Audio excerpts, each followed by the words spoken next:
fraude. On pense également au récent combat de Francis Ngannou qui suscite beaucoup de réflexions et beaucoup de débats, mal truqués dans le milieu de la boxe professionnelle ou pas. Voilà donc quelques cas de figure qui nous poussent à nous intéresser aux doubles identités et à la fraude dans le milieu du sport, autant au Cameroun que hors de nos frontières. À qui la faute finalement si on en est arrivé à ce que nous vivons désormais sur l'ensemble du territoire national et même hors de nos frontières. On parlera également de discipline dans l'environnement scolaire. Tout le monde a vu cette vidéo devenue virale ou un DR dans la partie septentrionale du Cameroun. Rend heureux les élèves en annonçant qu'un surveillant général n'aura plus le droit d'appliquer la discipline, faute de quoi il sera... Bien entendu, ce qui remet à l'ordre du jour le sempiternel problème de discipline désormais dans nos établissements scolaires. Qu'est-ce qui se passe exactement? Qu'est-ce que nous devons faire pour essayer de sauver, bien entendu, ce qu'il faut encore sauver pour l'éducation de nos enfants? Voilà la vitrine de cette émission. Installez-vous confortablement. Juste le temps d'un détour, on accueille le panel. Le code d'accès, je le rappelle pour les uns et les autres, le 6 99 13 50 75, par SMS ou par WhatsApp, vous pouvez vous connecter, n'hésitez surtout pas, peu importe votre position géographique, vous avez le droit de réagir, et bien sûr, du mieux que je pourrais, je rendrai solennel vos réactions tout au long de cette émission. Une fois que je l'ai dit, je vais demander d'accueillir chez vous Jacques-Léon Sawono, il est avec nous ce soir, il sera le juriste pour se poser un peu. C'est pas mauvais, hein? Tu ne veux pas te reposer? Tu ne savais pas que c'est comme ça que je devais faire. Tu ne savais pas que c'est ce que je devais faire. Je ne sais pas. Donc merci de m'avoir invité, je suis bien heureux d'être là. Oui, c'est un plaisir, et surtout que cette cravate rouge m'a manqué. Hein. Tu te rappelles qu'on avait un rendez-vous avec cette cravate rouge? Ah oui, un rendez-vous manqué. Oui, très manqué. C'est pour ça que j'ai tout fait pour la remettre. Ah, j'aime ça, ça me va droit au cœur. Oh là là, en cohésion avec ma ceinture. Oh là là là là là là. Tu vois, les esprits, les grands esprits se retrouvent. Hein. Effectivement. Ah, faudrait pas après qu'on me tape à la sortie d'ici, hein, parce que ton fan club, elle est youyou au quartier. Oh, il est encore revenu. Oh là là. C'est pas ce que tu l'as fait à ces filles, mais bon, je suppose qu'elles ont de bonnes raisons. Peut-être un jour, j'ai découvrirai les raisons. Là. Permets-moi pendant ce temps de dire bonsoir à Michel Gabriel Tudiem qui est avec nous ce soir. Il est enseignant, il est syndicaliste et c'est toujours un plaisir de l'avoir. Il fait partie de ceux qu'on doit fouetter s'il touche encore nos enfants. Bienvenue, monsieur Tudiem. C'est compliqué, n'est-ce pas? Quand tu attends ça, tu dis, mon Dieu, où va ce pays?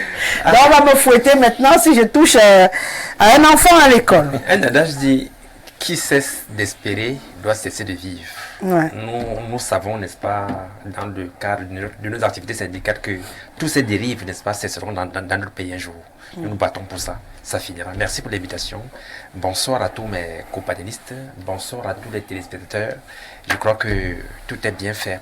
Tout est bien parti pour que, n'est-ce pas, les choses se passent bien. Oui, j'en suis sûre. Et bien sûr, ce qui me permet également de dire bonsoir à Freddy Ngos. Il est avec nous ce soir, toujours aussi élégant. Il est entraîneur de football. Bienvenue, monsieur Ngos. Bonsoir Rosalie, bonsoir à mes copanélistes, bonsoir à vos millions de téléspectateurs. Merci et c'est toujours un plaisir de participer à ce grand débat. Et sûrement vous nous rendez jaloux avec vos cravates rouges et ceintures. Oh là là, je sens cette émission, je vais prendre mon plaisir. Jaloux pourquoi? Vous n'en avez pas, mais j'ai dit que vous étiez j'ai pas. Merci déjà, merci. Ben, je l'ai dit merci quand même. Les gars, mais bon, nous on n'a pas prévu les cravates rouges, donc cela veut dire que aujourd'hui c'est pas notre tour. J'ai dit que vous êtes élégant, monsieur Freddy Ngos. Merci. Et j'ai dit que j'aimais la cravate de monsieur Awono. Ça ne fait pas problème. D'accord, ça me rassure. Concernant ma cravate, parce qu'elle n'est pas rouge. Ah d'accord, oh là là, j'aime votre cravate bleue.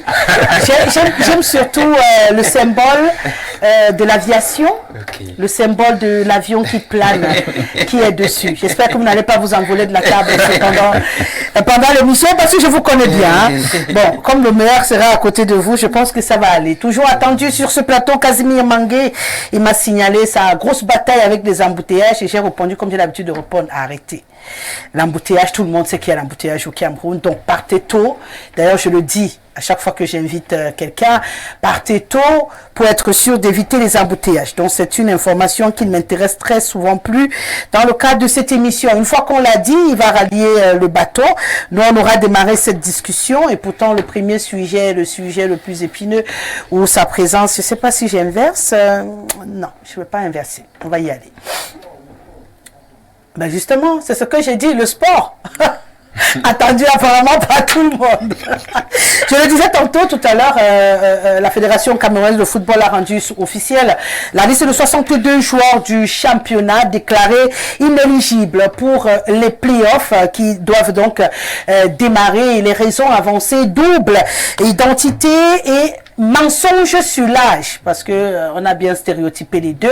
Et à côté, bien sûr, peut-être on ira au fur et à mesure. On va démarrer avec le football, avant d'enchaîner avec la boxe, qui également attire l'attention des uns et des autres. Mal truqué, pas truqué, on va sûrement en parler tout à l'heure. Toujours est-il que Francis Ngannou a été fessé par Joshua.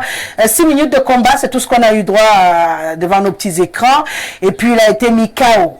C'était un cran pour sa vie. On s'est dit qu'il n'allait pas se relever, que les coups avaient été trop violents et que, mais aujourd'hui, quelques vidéos et autres remettent en question cette approche. Que se passe-t-il finalement dans le milieu du sport mondial et même national? Voilà les questions qu'on se pose ce soir. Cette situation de malversation et de fraude, à qui la faute? Peut-être on plante d'abord le décor avec vous, Monsieur Ngos, puisque je démarre avec le football et c'est votre univers.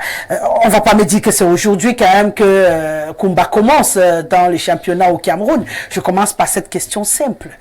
Parce qu'il y a une rumeur, on a suivi la sortie de l'ancienne petite amie de l'autre qui a dit que lui-même il avait coupé et que lui-même il était passé à Kumba. Et puis, il y a aussi l'ami d'une autre qui est venue dire qu'il y a aussi quelqu'un, je préfère le dire ici, qui a aussi coupé.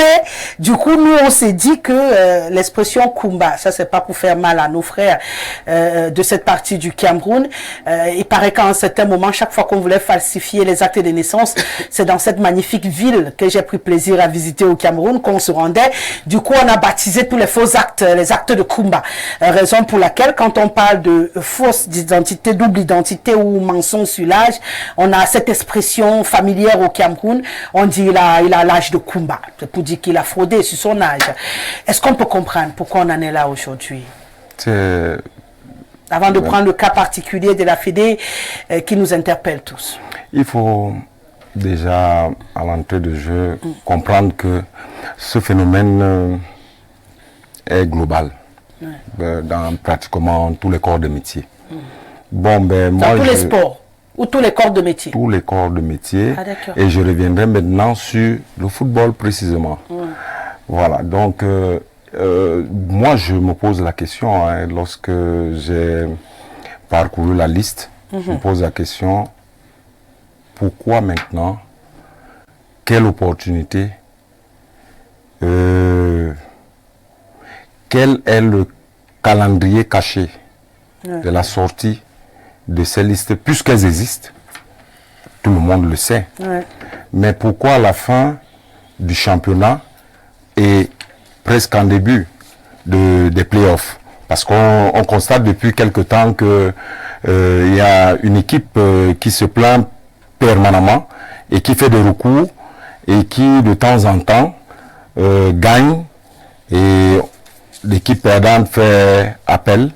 Je crois que la commission devait se siéger à 11h aujourd'hui pour nous donner les sentences, décisions, définitives, parce que c'est jusqu'à vendredi où on ne pourra pas se plaindre. Vous savez, Rosalie, c'est très difficile d'encourager le faux, puisque déjà dans la législation condamne cela. Mais c'est une pratique qui existe depuis. Il y a des gens qui veulent aller au paradis, mais qui ne veulent pas mourir.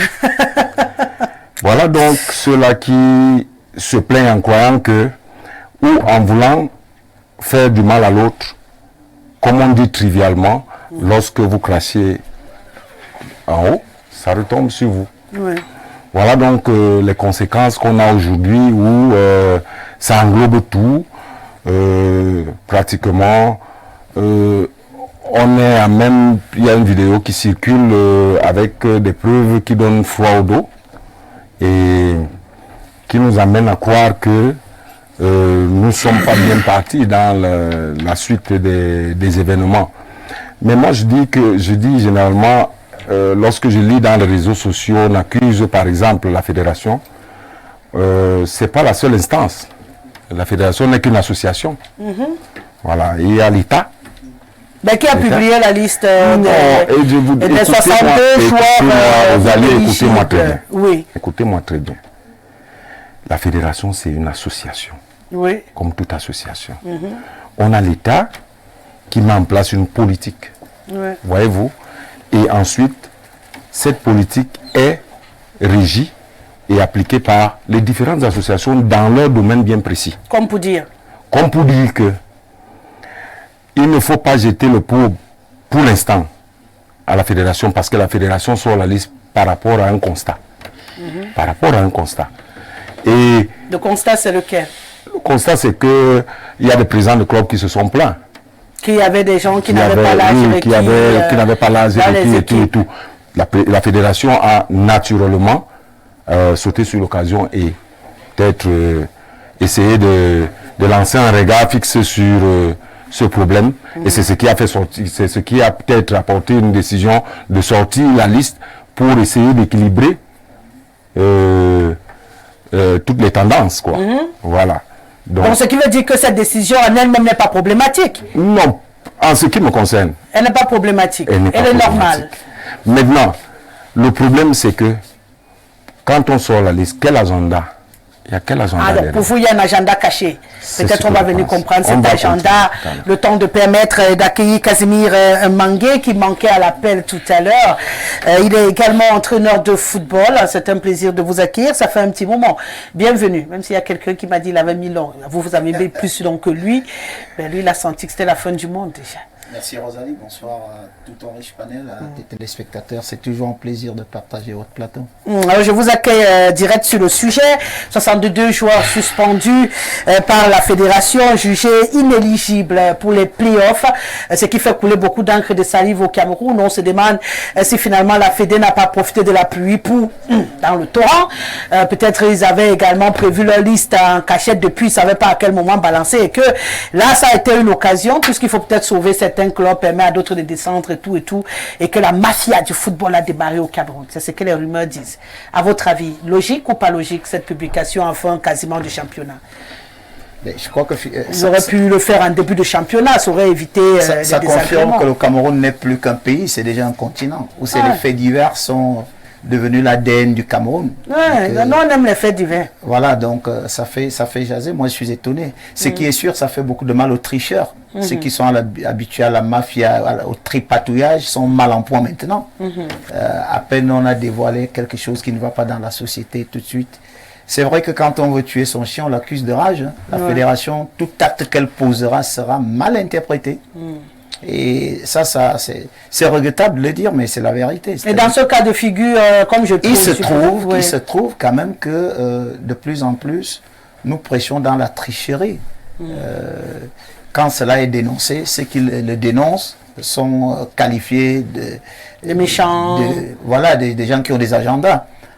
Et personne n'est capable de démontrer que ce que la fédération a prouvé n'est pas vrai. A dit qu'on se retrouve avec une situation où tout ce qu'il nous reste à faire, c'est de venir sur les plateaux de télévision, tirer à boulet aussi mais personne ne va à la source pour vérifier si ce qu'on reproche au club est un fait réel. Ma question que je vous ai posée, par exemple, tout à l'heure, c'était que si il a dit à l'entame de son propos, peut-être avant que vous n'entrez dans le studio, que c'est pas nouveau dans le milieu du sport, du football, par exemple, au Cameroun et dans plusieurs corps de métier. La question qu'on se pose, c'est pourquoi ce travail n'a pas été fait au début du championnat pour permettre à des équipes équilibrées de s'affronter. Pourquoi maintenant, alors qu'on va rentrer dans les playoffs, que subitement on se rappelle qu'il y a des joueurs qui n'ont pas le vrai âge dans ce championnat-là. Mais ça me fait rigoler. En réalité, c'est sûr que il va falloir que j'arrive à Info TV et venir vous dire ce qu'il y a lieu de faire dans votre chapeau, Non, il est arrivé que la fédération fasse un constat. Il n'y a pas un chronogramme d'activité qui détermine quand est-ce que la fédération doit faire telle chose ou telle chose. C'est vrai, tout le monde est libre de dire, et ça j'ai toujours dit bravo au président de la République qui a permis aux Camerounais, chacun s'est levé le matin et dit ce qu'il veut dire, ça c'est très bien, mais sauf qu'on le dit de façon désordonnée. C'est-à-dire que là, il y a une situation. La logique voudrait que quand il y a des présidents de clubs qui sont assez éveillés, qui se sont dit, ben attention, il y a une opportunité de saisir la fédération pour dénoncer un certain nombre de choses. Même avant les playoffs. Mais bien entendu, il n'était pas au courant de ça au début du championnat. On peut tout simplement dire les responsabilités devaient être partagées. Parce qu'en réalité, il y a quand même des procédures à la fédération, pour ne pas dire seulement de la fédération Cameroun Football. Dans la conception des dossiers de licence, il y a un dossier qu'il faut fournir, il y a un processus à respecter. Voilà. Maintenant, ceux qui ont l'habitude de tricher, ont continué à tricher, ne sachant pas qu'un jour, ça les attrapera. Mais écoutez, Rosalie, j'ai eu du mal hier, mais en même temps, j'ai eu du plaisir de voir une jeune équipe de Barça avec des garçons de 16-17 ans qui ont attrapé AS Roma avec des gars de trentenaires dedans. Il va falloir quand même qu'on mette un terme à cette tricherie qui n'avance pas, qui ne fait pas avancer le football camerounais. Vous vous souvenez de l'affaire de la production des cartes nationales d'identité? Lorsqu'on a mis ça à l'attention de l'opinion, mais tout le monde a voulu aller se faire écraser par un train pour dire comment on peut demander aux gens d'avoir des cartes d'identité. Quel est le mal qu'un individu a à se faire établir une carte nationale d'identité? Pour revenir à votre sujet, il se trouve que ceux qui sont les plus à qui cela fait plus mal, c'est ceux qui ont l'habitude de tricher. Parce que si vous n'êtes pas un tricheur, je ne vois pas en quoi cela ferait mal qu'on dénonce qu'il y a des gens qui ont fraudé. Je crois qu'ils sont même encore innocentables parce que tout n'est pas encore confirmé. Peut-être qu'ils ont dit... Peut-être qu'ils peuvent prouver le contraire. Ça ne devait pas faire un débat. Ça ne devait pas faire un débat parce qu'il y a quelque chose qui a été dénoncé. Il est question qu'on prenne conscience, qu'on voit ce qu'il y a lieu de faire. C'est vrai que ça amène les uns et les autres à interpréter comme ils pensent, comme ils veulent. Mais la vérité, c'est qu'il y a eu des fraudes. Attention, moi je crois que même les procureurs de la République doivent être impliqués dans cette affaire pour qu'on sache pourquoi les Camerounais veulent à tout prix frauder sur les arts, surtout les sportifs, et même pas les sportifs, je ne voudrais pas entrer dans d'autres domaines d'activité. Je l'ai dit en préambule de mes propos, c'est que c'est un peu devenu l'ADN de certains compatriotes qui pensent qu'il y a des avantages à couper l'âge. Je ne sais pas si c'est coupé. Je peux aussi vous dire que j'aurais pu me faire interpeller parce que j'ai eu des garçons à la Cadiz Sport Academy, tellement ils étaient talentueux que nous leur avons ajouté de l'âge parce que la fédération avait refusé de leur établir les licences parce que leur âge ne permettait pas d'avoir des licences. Mais nous sommes passés par des tripatouillages pour ajouter un an pour nous, c'était qu'il ait la licence parce qu'il fallait faire un voyage. Et ça, c'est des choses à la qui doivent s'arrêter. Qui doivent s'arrêter. Vous reconnaissez quand même que plusieurs personnes jouent à ce jeu, mais pour vous, ça peut être le début de la fin de la récréation. Oui, bien entendu. Moi, je suis un éducateur, entraîneur de football. Ce que je vous parle est une vérité. J'en ai également été complice de trouver qu'un gamin, non, je veux à tout prix qu'il joue. On peut cisailler un peu, ajouter la ici. Voilà. Mais maintenant, il y a des préjudices. On s'est rendu compte que ça ne nous a pas fait avancer. Il n'y a que des imbéciles qui ne changent pas. Si maintenant, il y a des décideurs qui peuvent penser que non, cette histoire, ça nous a beaucoup rattrapé, si on peut changer, moi je n'ai pas de mal à ça. D'accord. Monsieur Awono, je sais que la polémique qui se développe autour, c'est pas qu'on découvre, puisqu'on ne découvre même pas d'ailleurs.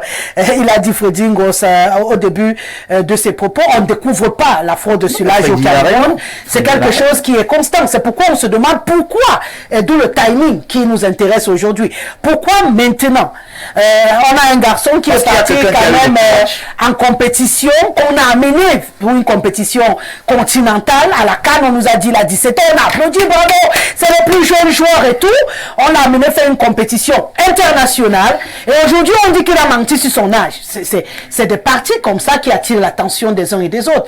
Je suppose qu'il le dit, quand on prend des licences et tout, il y a une enquête qui est censée être faite, une fouille pour vérifier que tous les joueurs qui sont en train de jouer le championnat, du coup, tous complices et subitement tous clairs. C'est un tout petit peu dans cette température qu'on est, quoi. C'est-à-dire tous complices au départ, puisqu'il dit tout le monde a pu le faire à un moment ou un autre, et subitement tous honnêtes. Un matin comme ça, net avant les playoffs, excusez les autres d'être un tout petit peu étonnés. Ça fait rigoler quand même. Et de marquer leur étonnement à haute voix, monsieur Awono. On ne sait pas, qu'est-ce qu'il y a. On ne sait pas, peut-être le Saint-Esprit est entré dans le cœur de certains comme ça subitement. C'est peut-être le moment, hein? Peut-être les choses sont en train de changer au pays. Oui, Rosalie, c'est pour ça que il faut être heureux. J'estime toujours que les Camerounais sont très intelligents. Ils sont très ingénieux. Très rusés. C'est pour ça qu'on a appelé l'Africa Foot l'église. Vous voyez, lorsque nous sommes dans une église, le pasteur est le seul qui dit quelque chose. Personne ne dit autre chose à part ce que le pasteur a dit. C'est peut-être pour ça que lorsque le pasteur arrive à Tinga, tout ce qu'il dit est parole d'évangile. C'est ça que vous verrez des gens parfois versés dans des contradictions terribles. Parfois parce que le pasteur a dit quelque chose, il faut absolument soutenir ce qu'il a dit. Moi, je crois que le timing et l'opportunité de cette décision me causent un vrai problème. Je me dis que l'Africa Foot actuellement est constamment à la recherche du buzz. Parce que pour moi, c'est un buzz. Il n'en était pas question de nous servir ça maintenant. Je crois que lorsque les gens qui sont à la tête de l'Africa Foot sont arrivés, nous ont dit, oui, nous sommes là pour redonner au football toute sa grandeur. Mais est-ce qu'on donne au football toute sa grandeur dans les contradictions terribles? Et que vous avez parlé d'un joueur là, je ne veux pas citer son nom. Vous faites sélectionner un joueur à l'équipe nationale d'un pays qui va participer à une compétition internationale qui est la CAN. C'est-à-dire que ce monsieur-là va représenter un pays. Il est censé porter sur lui le vert, rouge et jaune. Vous le sélectionnez dans une équipe nationale. Après, vous venez nous dire que non, on s'est trompé, ce n'est pas lui. Vraiment, on a cru qu'il avait... C'est une contradiction terrible qui parfois peut nous coûter beaucoup de choses. Et vous savez que le sport actuellement est un instrument géopolitique très important. À l'international, ça peut faire parler et le Cameroun peut en perdre beaucoup. Parce qu'on va dire, mais voilà des gens qui ne sont pas sérieux. Comment vous pouvez nous servir un joueur et puis le lendemain vous nous faites croire que ce n'est pas lui, que vous vous êtes trompé sur son âge? Comment c'est possible? Comment une fédération sérieuse peut verser dans de telles contradictions? Il faut qu'il nous explique. On ne comprend pas. Et aussi, pourquoi il fallait attendre que ce soit les playoffs pour finalement nous servir quelque chose comme ça? Il faut que vous venez vous expliquer, vous venez nous expliquer vos âges. Mais pourquoi attendre les playoffs? Pourquoi il ne fallait pas le faire peut-être en début de saison? Pour montrer que oui, vraiment, nous sommes là pour être sérieux. Vraiment, nous voulons engager une saison sérieuse et nous voulons le faire avec des joueurs qui ont des vrais âges, des vraies identités. Non, je crois que c'est une contradiction de croc pour cette FECA Foot parce que il nous sert véritablement des contradictions à n'en plus finir. On ne sait même plus quoi faire. Je me dis peut-être c'était des slogans de campagne que nous on a gobé. On a gobé ces slogans de campagne, on redonne au football toute sa grandeur. Et je crois que si M. Eto'o et ses gens veulent véritablement régler le problème de l'âge des joueurs au Cameroun, il est question de commencer à la base. Ce n'est pas à ce niveau que vous allez régler ce problème-là. Je suis sûr que M. Eto'o lui-même est passé par là. Casimir a dit que lui-même faisait ça. Je suis sûr que lui-même est passé par là. Donc pour moi, si ce monsieur est sérieux et veut véritablement donner au football toute sa grandeur, il faut qu'il commence à la base. Il faut que nous ayons peut-être un championnat des juniors où véritablement on va commencer à contrôler l'âge des enfants à ce niveau. Ce n'est pas au niveau où les gars sont déjà à l'équipe nationale, il y a certains qui veulent aller jouer en Europe, que vous voulez leur demander les vrais âges. Non, ce n'est pas à ce niveau. Je ne sais pas si je peux éclairer parce que ce qu'il dit, il y a beaucoup de... Lui, il est un adepte de ceux qui n'aiment pas la contradiction, mais lui-même fait beaucoup de contradictions dans ce qu'il dit. Parce qu'en réalité... Il a la parole. Oui, je lui demande de me donner 10 secondes. La fédération n'a déclaré nulle part que tel joueur a fait ceci ou tel joueur a fait cela. Ce n'est pas la fédération qui est en train de se contredire. Écoutez, si vous savez le process d'obtention des licences, vous n'allez pas dire ce que vous dites. Et puis, il a dit à sa chute là, je suis étonné parce que je pense qu'il est très bien informé. Il me souvient, je l'ai dit tout à l'heure, la Fédération camerounaise de football a décidé à la base que lorsque un enfant veut jouer au football au Cameroun, il doit se faire identifier, il doit être titulaire d'une carte nationale. Et je vous ai indiqué ici que ça a fait, comme vous aimez parler du buzz, ça a fait mal à tout le monde. Les gens se demandaient comment on parlait demander à un petit de 10 ans de se faire établir une carte nationale, y compris moi. J'étais un peu, je me disais, est-ce que dans un commissariat, si un enfant de 10 ans arrive dans un commissariat, veut se faire établir une carte d'identité, est-ce que c'est plus tard que j'ai compris l'importance, parce que lorsque vous voyagez par exemple, vous avez des enfants qui prennent le vol à l'âge de 10 ans.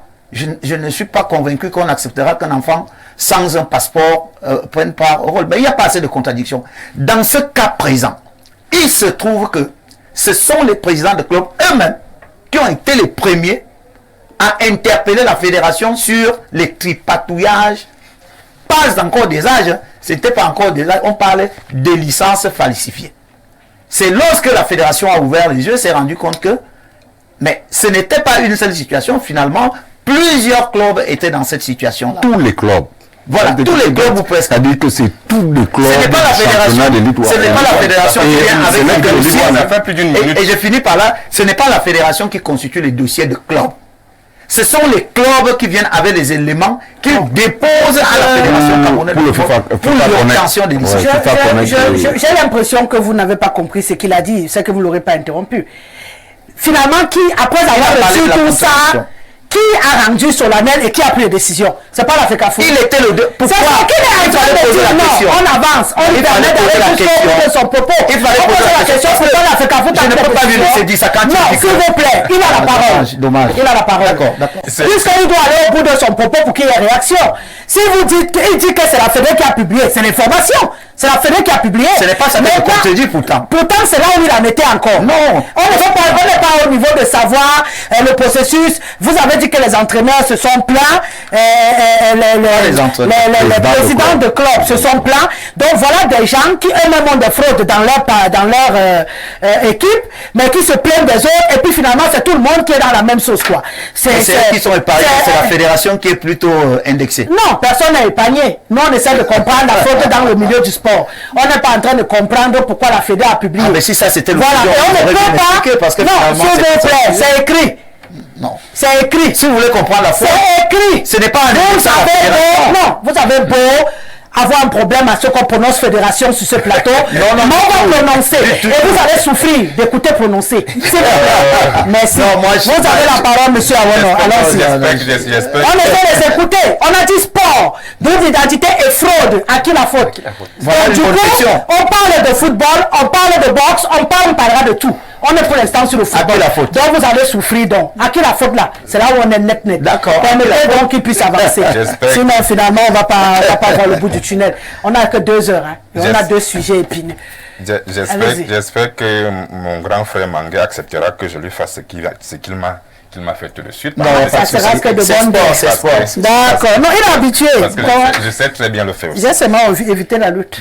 Pour dire qu'en réalité, lorsque je parle de contradiction, M. Mangué dit que ce sont les présidents de club qui se sont plaints. Oui, mais le club ne fabrique pas la personne qui fabrique la licence, c'est la FECAFOOT. Et c'est la base et c'est la FECAFOOT qui a le fichier de tous les joueurs. Lorsque un club recrute par exemple un joueur, le club envoie le dossier à la FECAFOOT. C'est la FECAFOOT qui est censée dire au club que mais attends, ce monsieur, si il a d'abord une première identité, c'est qui dit qu'il a tel âge. Maintenant, vous nous venez avec une autre. C'est un monsieur qui n'a pas une bonne identité. Mais c'est la FECAFOOT de le dire à ce moment-là. Pourquoi il faut attendre qu'on lance le championnat, les gens commencent à jouer, et on attend les playoffs pour nous servir liste de 62 qui doivent se justifier sur leurs âges. Non, je crois que c'est une contradiction. Lorsqu'on veut bien faire, en management, le tact compte beaucoup. L'opportunité. En management, on ne pose pas des actes sans prendre en compte l'opportunité. Quelle est l'opportunité de nous servir 62 joueurs qui doivent se justifier sur l'âge avant les playoffs? L'opportunité, c'est laquelle? Il faut bien que les gens de la FECAFOOT nous disent. Peut-être M. Manava nous dit que l'opportunité, c'est laquelle? Pourquoi il ne fallait pas le faire en début de saison pour nous prouver qu'effectivement, nous voulons assainir le problème d'âge? Ça devrait commencer par là. Et la seule personne qui est censée savoir les âges des joueurs, c'est la FECAFOOT parce que c'est elle qui fabrique la licence.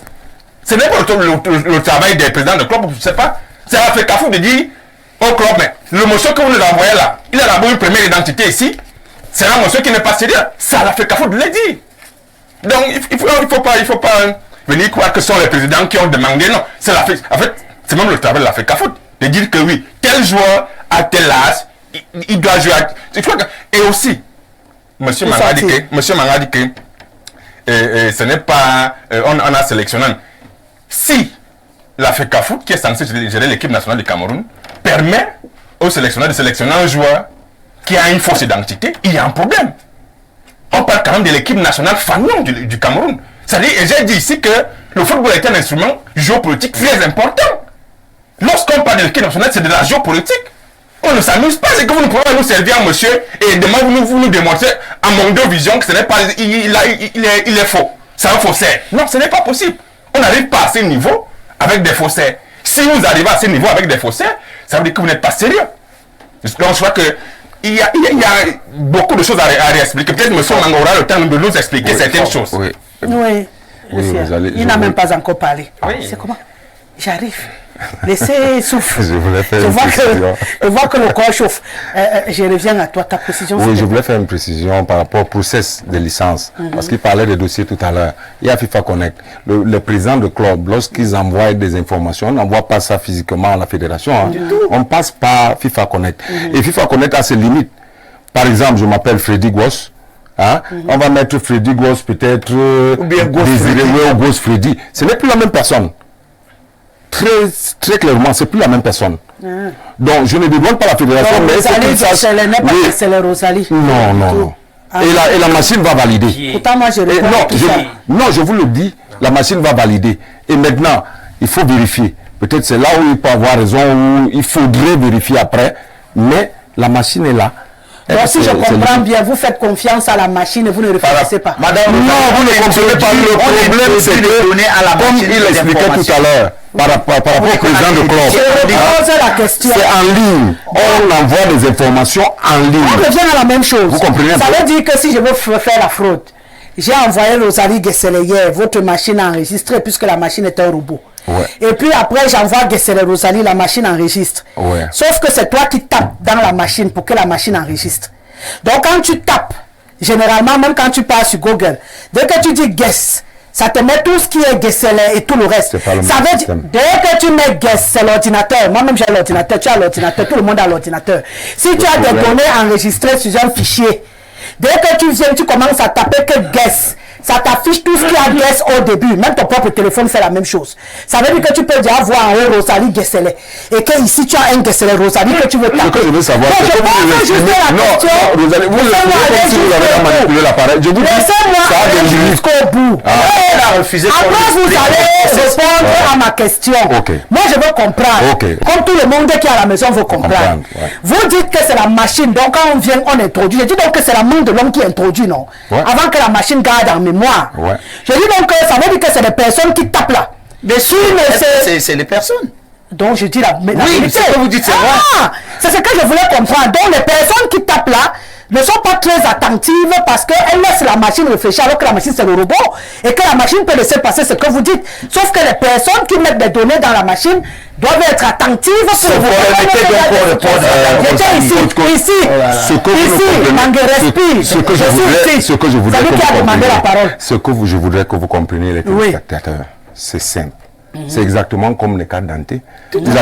Vous allez vous retrouver avec un monsieur qui a 2 cartes d'identité, pas les récépissés, 2 cartes d'identité. Vous comprenez un peu? Cela veut dire que les présidents de club, vous saisissez vous-même, vous envoyez à la fédération. C'est à ce moment-là que la fédération est censée dire que ce monsieur n'est pas vrai. Ils ne peuvent pas écouter. S'il te plaît, Ali Média, ils ne peuvent pas. Ils ne peuvent pas. Pourquoi? Parce que quand vous envoyez des milliers d'informations, vous voyez un peu, on enregistre, on vérifie, et puis ça passe. Le secrétaire général donne son quitus pour que la licence sorte. Bon, maintenant, si il y a fraude, vous vous rappelez quand même qu'il y a 2 ans, le président de la fédération a dû suspendre certains employés de la production. Oui, de la production. Oui, justement pour... Par rapport à ce problème. Oui. Donc, de vérification. Donc, je vous dis, ça peut arriver. Non, ça peut arriver. Je ne dis pas. Je dis, ça peut arriver. Oui. Et c'est ce pourquoi je vous l'ai dit, c'est, comment je peux dire ça, c'est des erreurs qui peuvent arriver naturellement. Mais, il y a un dernier point. Par moment, ce sont ces mêmes présidents de club qui vont voir ces gens de la production. Et c'est pourquoi il y a eu suspension il y a quelques années là. Parce que le président avait demandé d'arrêter la production de licences. Mais curieusement, quelques jours après, il y avait des équipes qui étaient détentrices des licences à la période D'accord. Là, on a donc on est d'accord toujours qu'on est à la fédération. Je ne sais pas si on suspend. Quand dans la maison,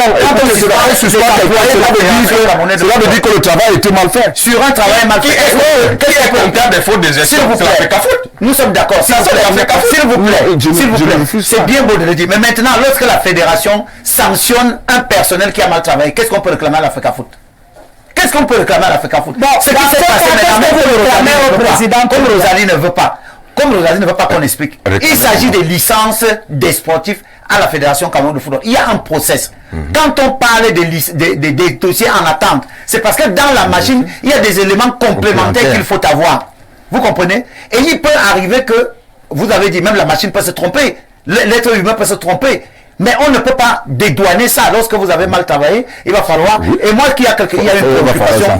Tout à l'heure, il a attiré mon attention et il parlait de l'opportunité. Mais j'ai envie de savoir où est-ce que c'est prédéfini qu'il y a une opportunité, il y a un moment exceptionnel où il faut faire ce travail. À n'importe quel moment, lorsqu'un être humain a pris conscience, vous comprenez, Rosalie, en management, lorsque on ne peut pas un accent pour encore l'opportunité. S'il vous plaît, nous sommes là en management. S'il vous plaît, vraiment, un homme normal qui peut prendre conscience que le moment est venu de bien travailler, on ne peut pas lui dire pourquoi as-tu attendu tel moment pour travailler. D'accord. On en arrive à la même question que je vais ramener de votre côté, puisque là jusqu'ici, je ne vois pas le bout du tunnel, parce que quand on demande ce qu'on doit demander à la FECAFOOT, je pose la question, qu'est-ce qu'on demande au président Paul Biya quand ses ministres travaillent mal? On devrait donc se limiter au ministre et laisser Paul Biya dormir. Rien que cet exemple nous permet de comprendre que tant que le problème va se passer à l'intérieur de la FECAFOOT, malheureusement, on sera obligé d'interpeller. S'il vous plaît, permettez que la fédération ait oh là là, Casimir. Non, mais c'est pas bon. Casimir, je ne te connais pas aussi. Qu'est-ce qu'il y a ce soir? Je dois te faire passer au test comme le téléspectateur demande toujours. Il me demande souvent de passer tous mes invités à l'alcool test avant de débuter l'émission. Je vous fais confiance quand même. J'espère pour parler avec M. Toudjem qui n'a rien dit depuis le début. Vous m'interrompez, qu'est-ce qu'il y a? On peut avancer quand même, c'est possible. On parle de l'église. Je dis, non, même si on parle de l'église, pour ceux qui veulent, non. C'est peut-être drôle, mais la vérité, c'est que c'est la question que tous les Camerounais se posent. Hein. On n'est pas contre le fait de faire le nettoyage. On est d'accord que là où c'est mauvais, il faut nettoyer. Le souci est que c'est une décision qui peut coûter quelque chose au Cameroun dans l'avenir. On va en parler tout à l'heure. On va analyser. Je vous dis respirez, Monsieur Mangué. Je ne peux pas vous laisser dire des choses désagréables. Je ne suis pas totalement rétabli. Je ne peux pas commencer à gronder sur ce plateau. Doucement. C'est pas vrai. Non, respire. Laisse-moi dire. Qu'est-ce qu'il me renvoie à l'hôpital? Il va venir se mettre à l'entrée là-bas pour payer tous les frais. C'est quoi? Ne faisons pas comme si, n'est-ce pas? On est en train de causer. Ne faisons pas comme s'il y a certains parmi nous qui détiennent le monopole du savoir. Personne ne détient. Monsieur Toudjem, je vous laisse parler. Vous avez beaucoup à dire depuis là. Parce que je vous poser même plus de questions. Même si on n'est pas en train de football, on s'y connaît, on vous regarde. Hein, on observe, on lit, on s'informe. Et on a des informations. Je ne peux pas comprendre, comme ils disent sur un plateau, que Toudjem Gabriel Michel n'est pas Gabriel Michel Toudjem. Mais ça, c'est de l'esbouffe, ça. Hein? Que Toudjem Gabriel Michel n'est pas Gabriel Michel Toudjem. Depuis quand ça? Vous avez été à l'école plus que qui? Ça se dit ça. Dites ça même à l'école privée, on va vous dire que c'est faux. Ça c'est faux. Toudjem Gabriel Michel est égal à Gabriel Michel Toudjem. Très faux. Pas la même personne. C'est n'importe quoi. Pas la même personne. S'il vous plaît. Avant de justifier la bêtise. S'il vous plaît. Soyez poli quand vous êtes poli. Non, vous êtes poli. N'amenez pas les airs. C'est moi qui parle. Non, mais ce que vous avez dit est désagréable. C'est indigne ce que vous avez dit. Laissez-nous parler. Laissez que vous dites. Vous voulez pas parler. Vous voulez pas parler. Parlez, mais avec un peu de courtoisie quand même. Non, mais vous devez être courtois. Moi, je suis courtois. Soyez un peu courtois. Oui, mais parlez, mais soyez courtois. Soyez courtois. Oui, soyez courtois. Non, vous pouvez dire aux gens qu'ils ont parlé de bêtises. Mais déchirez-vous, ça vous regarde. C'est indigne. Regardez la posture que vous dégagez sur votre écoutez. Et vous écoutez, après ça vous parlez aussi. C'est comme ça qu'on fait. Voilà pourquoi il y a débat. Voilà pourquoi il y a échange. Voilà pourquoi il y a confrontation. Mais il faut être poli. Non, moi je peux pas accepter que vous soyez désagréable. C'est pas monopolisé, donc quand ils viennent non pas ici, quand vous non, soyez poli. Je vais répondre. S'il vous plaît. S'il vous plaît. non, si vous n'êtes pas poli, moi je ne vous le tolérerai S'il vous plaît. Parce que moi je vous parle poliment. Qui S'il vous plaît. Vous ne devez pas être ridicule. S'il vous plaît. Je vais... S'il vous plaît. La parole, je ne serais pas venu. C'est moi qui ai la parole. Non, on ne le dit pas. On ne le dit pas. Monsieur Corrigez ce que vous Mangué, Monsieur Mangué, je suis encore le capitaine de ce bateau, sauf si vous allez m'enlever cette casquette pendant cette émission. J'ai beau être très souriante, souvent ne me poussez pas à avoir un visage qui n'est pas habituel dans ce programme. J'ai dit, on s'écoute, on peut discuter, je suis d'accord. On peut ne pas être d'accord, je suis d'accord. Moi, n'invective pas les gens sur mon plateau. Heureusement. On ne menace personne, s'il vous plaît. Parce que vous-même, vous l'avez fait. Non, Mais s'il vous plaît, c'est là, j'ai été provoqué. Non, je ne peux pas laisser ça. Vous étiez en train de dire... Vous étiez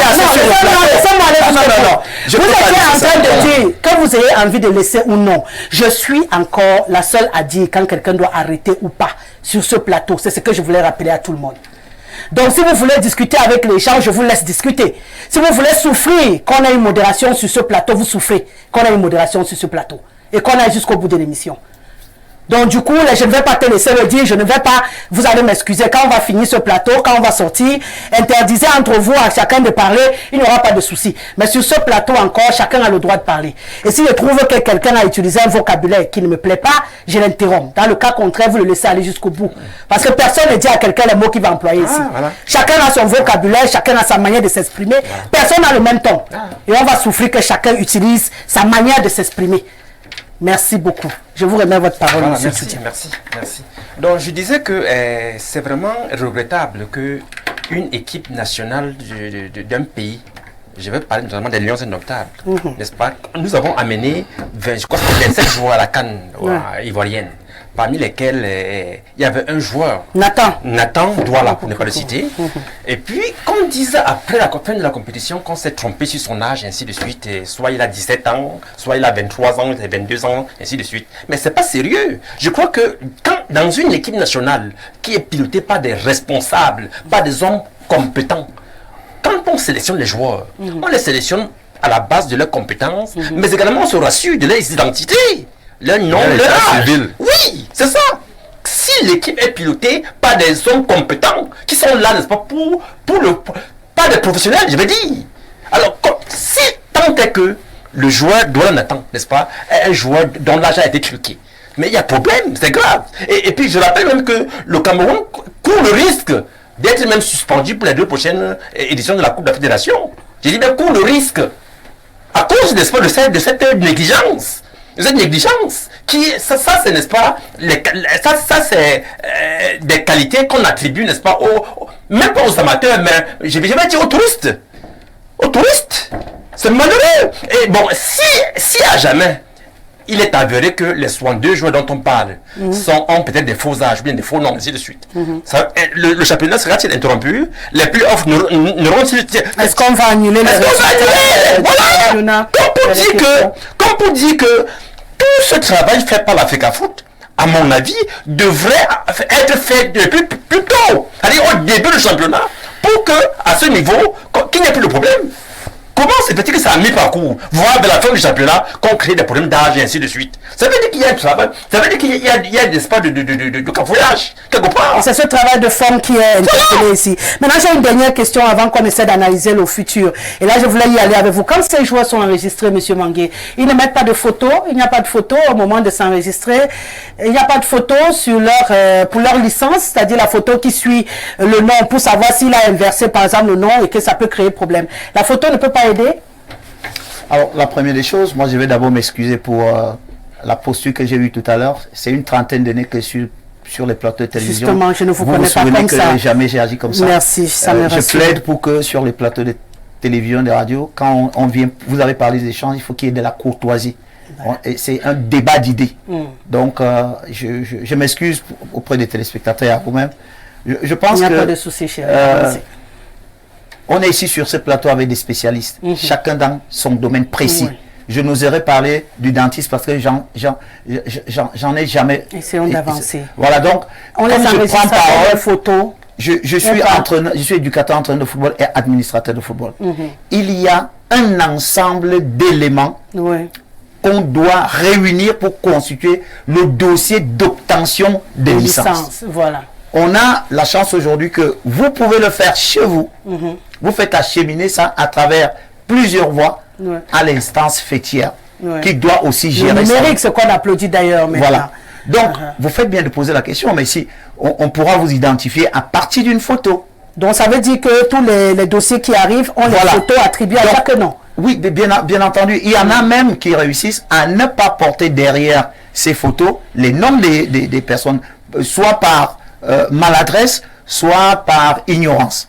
Mais ce qui est vrai, c'est que c'est à travers la photo qu'on va vous identifier, c'est cette photo qu'on va poser sur la licence. Si j'en avais encore une ici, je vous aurais fait voir. Donc les photos, effectivement, font partie des éléments qui constituent le dossier qu'on dépose auprès de la Fédération camerounaise de football. Pour obtenir la licence. Pour obtenir la licence. C'est un des éléments. Vous savez pourquoi je pose la question?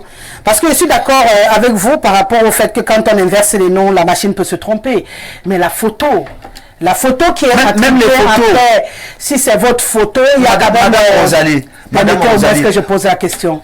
J'ai dit que ce que j'ai appris du travail de la photographie, c'est que les parties qu'on regarde très souvent, ce sont les yeux, parce qu'on sait que on peut changer de coiffure et tout, parce que moi j'ai pratiqué le sport. C'est pourquoi on demande souvent d'avoir la face droite, parce qu'il y a des parties du visage qui ne changent pas, même quand vous vieillissez et tout le reste. Et très souvent, c'est à partir de là que la machine, même sur Google et tout, vous reconnaît.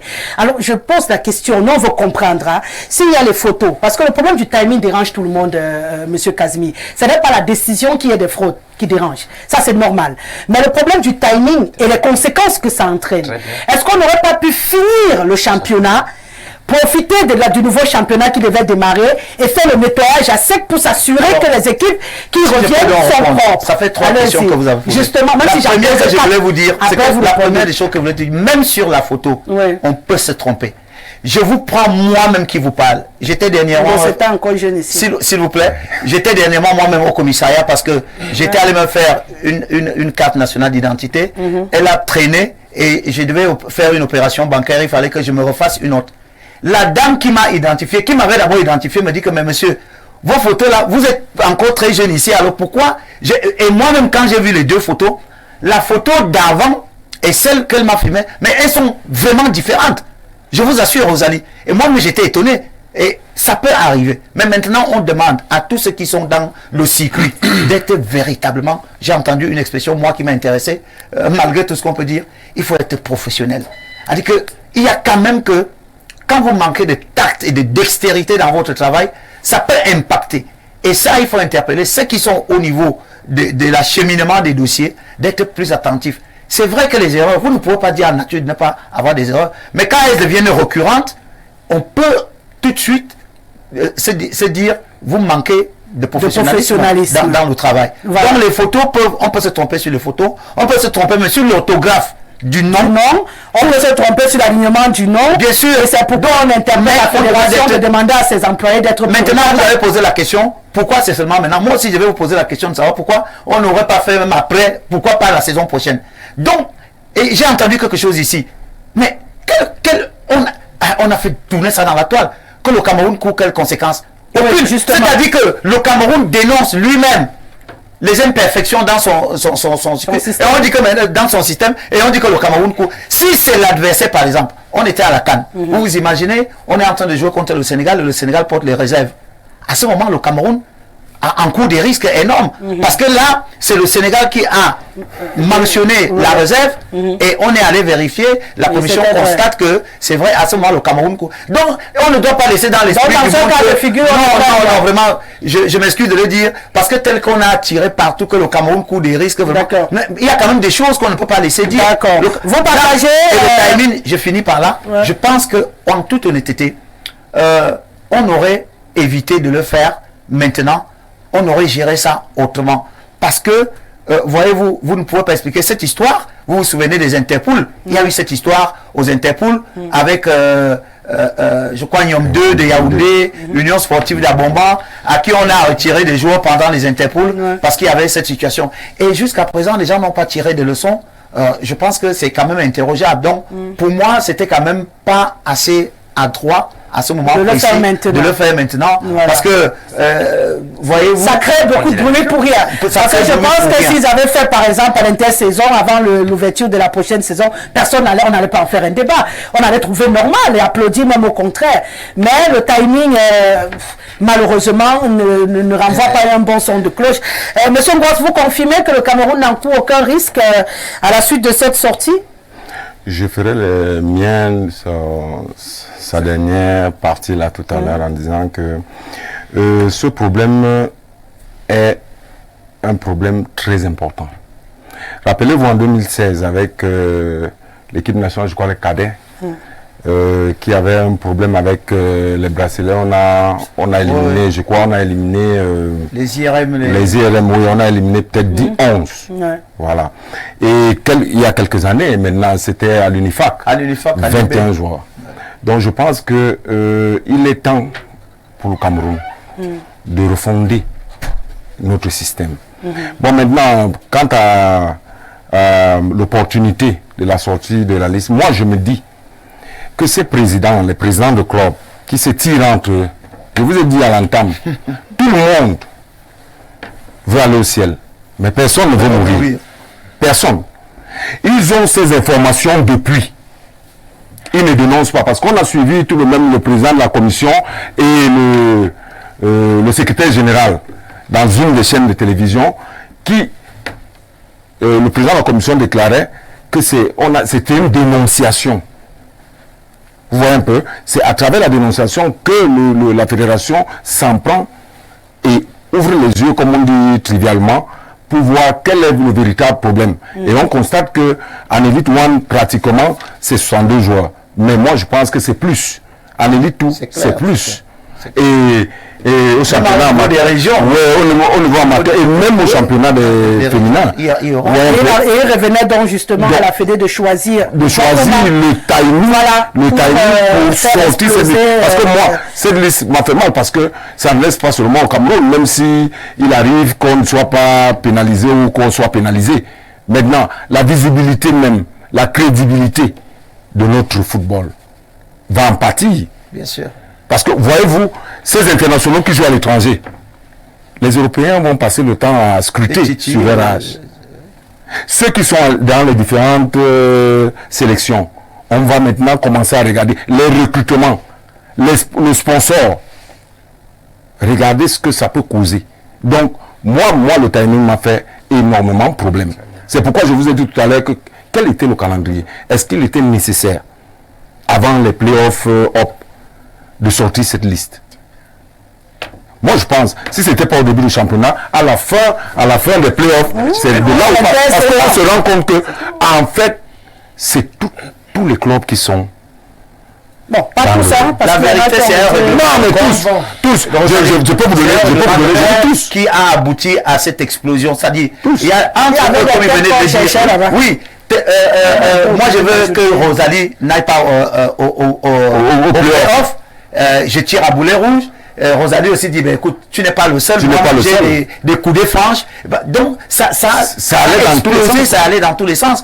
Tout simplement parce que les gens veulent, comme il le disait, ils veulent tous aller au ciel, mais personne ne veut mourir. Et ça, c'est dommage. C'est regrettable. Oui. Donnez une minute, et lui aussi, et puis on parle de Nganou. Je suis très heureux que M. Mangue ait pu retrouver sa lucidité. Là, je le connais quand même. Je le connais, que j'ai l'habitude d'écouter. Il me retrouve en disant l'opportunité cause un problème. Et c'est ce que j'ai passé mon temps à dire. Au début, il n'a pas été d'accord. Non, c'est la contradiction.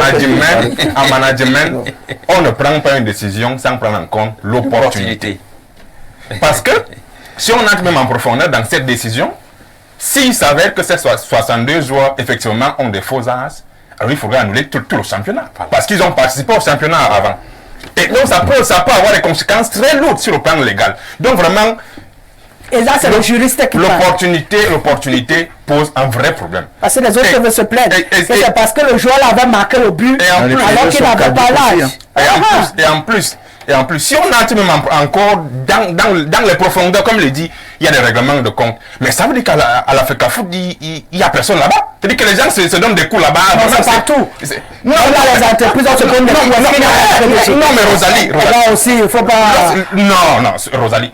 Lorsqu'on est dans une entreprise sérieuse comme la FECAFOOT, et qu'il y a des gens sérieux à la tête qui veulent faire du bon travail, on donne pas l'opportunité aux gens de se donner des coups.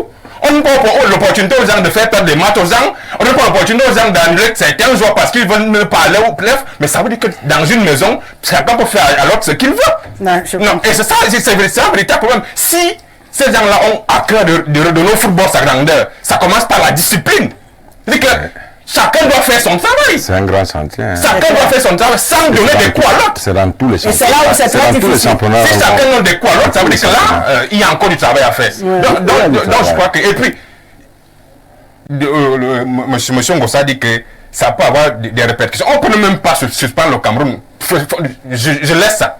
Mais sur le plan international, l'image du Cameroun, les carrières de nos internationaux. Je prends l'exemple du jeune Nathan. Mais c'est une carrière gâchée, totalement. C'est une carrière totalement gâchée. C'est-à-dire que ces gens ont pratiquement jeté à la médic populaire. Sa carrière est gâchée. Il ne peut plus rien faire. Il ne peut plus jouer à l'Europe, par exemple. Parce que sa carrière est gâchée. Alors, on ne fait pas ça. Lorsqu'on veut faire du bon travail, on ne fait pas ça. C'est ça. Lorsqu'on est sérieux, on ne se comporte pas comme ça. Vous voulez rajouter? Oui, je veux juste ajouter que je suis très content, n'est-ce pas, de cette façon dont mes collègues entraîneurs, là, M. Kazimi et M. Fréti, ont terminé en reconnaissant qu'il y a un problème d'opportunité, de timing. Donc c'est seulement ce que tu C'est ça que moi, c'est ça que je disais depuis. C'est-à-dire qu'en fait, le travail que la FECAFOOT est en train de faire est même salutaire. Mais le moment n'est pas indiqué. Ce n'est pas ça le moment. Il fallait le faire soit en début de saison, soit à la fin de la saison, pour ne pas perturber le championnat et pour préserver, n'est-ce pas, la carrière des joueurs. La notoriété même de notre football. Et je vais aussi ajouter que nous avons dit à qui la faute. Je vais également ajouter que les parents également ont leur part de responsabilité. D'accord. On ne se limite pas à accuser la machine de le système, mais parce que les parents nous avons des parents, n'est-ce pas, qui sont prêts à tout parce qu'ils veulent que leurs joueurs arrivent au sommet à l'immédiat. Leurs enfants. Ils veulent que les enfants arrivent au sommet à l'immédiat. Donc les parents ont une grande part de responsabilité. Et je vais également indexer ces joueurs eux-mêmes, ces enfants eux-mêmes, n'est-ce pas, qui par leur silence, n'est-ce pas, sont complices. À la suite de ce qu'il dit, Rosalie, si vous me permettez, vous savez, il y a un phénomène qui est très récurrent aujourd'hui. Il y a des parents qui veulent voir leur progéniture jouer au football. C'est tout à fait naturel. C'est normal. On ne peut pas vous le refuser. Mais il y a un souci. Ce parent va vous dire, cet enfant doit avoir le bac. Et quand cet enfant a le bac, il a peut-être 18-20 ans. Ou 21 ans, disons 21 ans. Quand il revient au football, il est déjà libre, il peut pratiquer le football. Il est obligé de changer l'âge. De diminuer. De diminuer. D'abord d'un. Deuxièmement, nous-mêmes, les encadreurs, les entraîneurs, les éducateurs, par moment, on croit bien faire, comme le grand disait tout à l'heure. Bon, à la fin, ça crée des problèmes. En fait, c'est tout le système qui est pourri. Oui, un peu. Moi, donc, j'ai résumé ça. Il y a l'État, il y a l'instance fêtière, il y a les parents et il y a les encadreurs. C'est ça. Il y a les encadreurs. C'est ce pourquoi aujourd'hui, moi je crois, pour qu'on en termine, il faudrait vulgariser le football. Parce qu'ailleurs, on commence à le pratiquer très tôt. Vous voyez un peu, qui est une bonne traçabilité. Ça va empêcher... La politique du football. Ça va empêcher les fraudes. Vous voyez un peu, si dès le départ, on sait d'où vous venez, et là où vous êtes arrivé, ce sera plus facile. J'ai quand même envie de rajouter qu'on peut pratiquer le sport et aller à l'école en même temps. Ailleurs, oui, sport-études. L'enfant doit d'abord arrêter le sport, aller s'asseoir. Moi, j'ai pratiqué, je partais à l'école. Non, il y a certains parents qui l'exigent, mais aujourd'hui, il y a des... Est-ce que vous savez que c'est la vraie problématique? La faute, c'est à toute la société. Parce que ce n'est pas qu'au football. Et j'ai entendu quelqu'un sur le plateau le dire ici. Lorsque vous avez une république, c'est l'ensemble, c'est toute la société. Il faut mettre en place une structuration sociétale telle que, bon c'est vrai, c'est excessif de le dire, mais au moins que les gens ne soient pas tentés parce que il y a quelque chose qui pousse les uns les autres à trouver leur compte dans ça. Je ne suis pas totalement d'accord avec monsieur Casimir. Quand vous dites toute la société, moi, j'ai jamais été tenté de couper mon âge. Mais attendez. Même dans le sommeil, le plus fou, encore moins de faire couper. Non, il a dit toute la société, on est dans le sport, mais ce n'est pas toute la société parce qu'il y a un... de la société. Non, il ne faut pas figurer. Vous n'allez pas me dire que vous êtes au ciel et nous nous sommes sur terre. Apparemment. D'accord. Et je ne suis pas seul aussi. C'est pour te dire, je ne suis pas seul. ce que je dis est pertinent parce que lorsque vous avez quand même une maman qui veut que son enfant de 11 ans soit en classe de 4e, vous allez le lui refuser. Elle n'a pas coupé l'âge. Si l'enfant a fréquenté normalement et qu'il a le cul qui va avec, oui, je n'ai pas un problème. Suivez. Oui. Il y a des parents qui ont voulu comme ça qu'on ajoute de l'âge à son enfant parce que qu'on veut à tout prix que... Parce que si tu n'as pas cet âge, tu n'accèdes pas dans cette classe. Je suis d'accord avec vous. Mais je suis en train de dire quelque chose. C'est la même chose. C'est la même chose. Mais d'une autre manière. Voilà. C'est pour ça qu'on a dit qu'il y a des avantages et des inconvénients, mais il va falloir... Pour nous, en football précisément, il se trouve qu'il faut stopper ça. Et c'est pour ça que je vous ai pris l'exemple du Barça hier. Il n'y a même aucun avantage. Et c'est à partir de la base même. Moi, je suis désolé, il n'y a aucun avantage. Et c'est dans cette base qu'on a avantage parce qu'on a demandé que à partir du football jeune, que tous les enfants soient titulaires de la carte nationale d'identité. Mais je voulais... Mais c'est ça, c'est vous qui enquêtez. Est-ce que c'est le mal? Il y a déjà quel football? D'accord. Où est le mal? Oui, il n'y a pas le football. D'accord. Je vous le concède. S'il vous plaît, je vous le concède. Quel est le mal? Quel est le mal? Oui. En dehors du football, quel est le mal à accepter qu'un enfant de moins de 10 ans ait une carte nationale d'identité? C'est pas et c'était ça le problème. Et c'est ça qui a fait problème à beaucoup de personnes parce qu'on a dit, pour le football jeune, on a demandé à tous ceux qui sont intéressés pour animer le football jeune de produire aux enfants qui vont être titulaires d'une licence une carte nationale d'identité. Je vous ai dit que moi-même, je n'étais pas d'abord d'avis parce que je m'étais posé la question. Mais tu as compris le bien fondé. Oui, j'ai compris le bien fondé.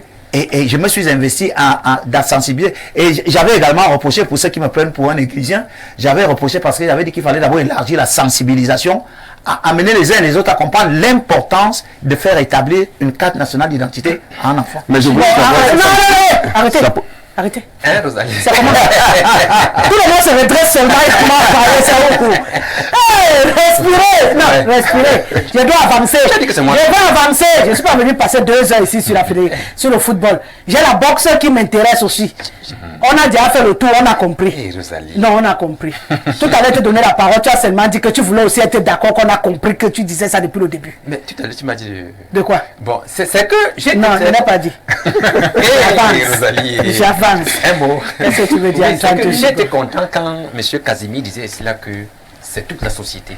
Parce que hier soir, à pareille heure, je suivais, n'est-ce pas, Grand Soir, hier soir, il y a 3 panélistes qui disaient ici là que nos hauts responsables qui dirigent les autres administrations dans ce pays, qui ont 80-90 ans aujourd'hui, ont en réalité 100 ans et plus. Bon, ça c'était les 9 heures.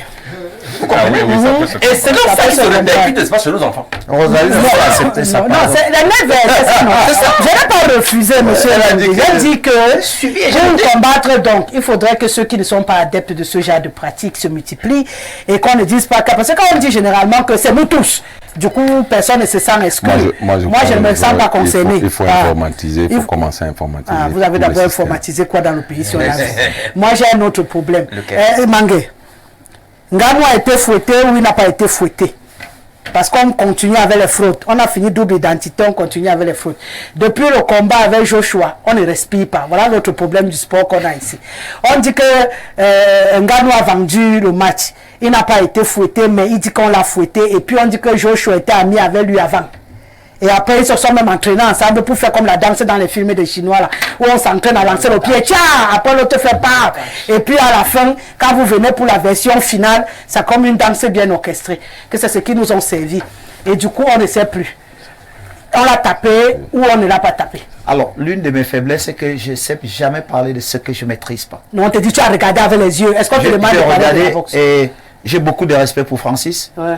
Francis a été dominé dans ce combat, c'est tout ce que je peux dire. Il a été dominé. Il a été battu. Et les quelques raisons que j'ai, parce que je suis un passionné de la boxe, j'ai bien voulu faire la boxe, mais mes parents en avaient refusé.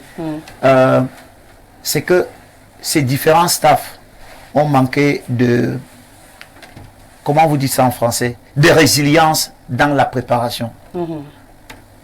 Le style de boxe de son les rudiments de quoi? Les styles de boxe de son premier adversaire, Fury. Le style de Fury est différent du style de Joshua. On a exposé Francis, on l'a exposé, je le dis encore, parce que lorsque vous regardez l'état d'esprit dans lequel se trouvait Francis, c'était un combat déjà gagné. D'accord. Pas Joshua. Non, par n'importe qui. Par Francis. Au regard de la prestation qu'il avait proposée contre celui qui a l'habitude de battre Joshua. Voyez-vous? Et on a oublié que c'était deux styles de boxe différents et qu'il fallait faire très attention avec Joshua. Tout ce que je sais, c'est que il a été maladroit. Les techniciens vous le diront, on ne peut pas combattre avec une poitrine ouverte. La garde, Francis ne l'avait pas. Il s'est exposé et avec la vitesse de frappe de Joshua, c'était prévisible. Et j'étais de ceux, et c'est pour ça que les gens me trouvent de quelqu'un de, quelquefois, assez dur. J'avais prévenu les uns et les autres que le combat de Francis sera difficile contre Joshua parce que même la toile avait déjà proposé Francis comme vainqueur. Si bien, quand vous regardez même Francis lors de ce combat, il ne fait pas très attention avec lui-même. Il n'a pas la même réserve qu'il avait face à Fury. Et ça ne vous interpelle pas? Vous ne vous dites pas que c'était aussi volontaire? Non. Que quelqu'un qui a été autant concentré avec Fury subitement, mais pas très concentré. Parce que là, il sort d'une discipline pour une autre. Contre Fury, il a fait très attention. Il a gardé sa distance. Mais contre Joshua, il s'est exposé, il s'est rapproché. Et ce qui est arrivé est arrivé. Je ne suis pas de ceux qui pensent qu'il a vendu. Qu'il a vendu. Je sais qu'il a perdu ce combat. D'accord. Monsieur Awono, il a vendu ou il n'a pas vendu? Il a quand même empoché 13 milliards. Il est devenu riche. Vous comprenez ce que je veux dire? Parce que vous, il a vendu. Il est devenu très riche. Lorsque vous avez vécu le premier combat de Ngannou contre Fury, et quand vous servez ce Ngannou-là, vous vous posez des questions. Et vous comprenez beaucoup de choses. Et lorsque vous entrez même en dans la préparation de ce combat, avec Joshua, qui parfois en conférence de presse porte la casquette vert ou jaune, qui sont trop amis, sont vraiment... Vous comprenez qu'il y a une préparation en back-office qui a bien été huilée, et que M. Ngannou... Et vous savez que lorsque M. Ngannou, c'est déjà une égérie dans la boxe, c'est un monsieur qui a quand même pu tenir tête au champion du monde, qui est Fury. Il a tenu tête, il a même battu. Nul n'était sa victoire volée. Soit qu'il a quand même battu. Donc, c'est une égérie. Et vous avez en face Joshua qui, me semble-t-il, veut rebondir, qui a toujours été battu par Fury et qui veut rebondir. Vous comprenez qu'il y a eu beaucoup de deals. Pour moi, c'était un combat arrangé à l'avance. Vraiment, Bon, vendu, pas vendu? Non, je ne parlerai pas d'un combat arrangé parce qu'on ne peut pas arranger un combat pour mourir sur le tapis. Parce que je rappelle bien que Ngannou a failli mourir sur le tapis pour ceux qui ont vu le combat.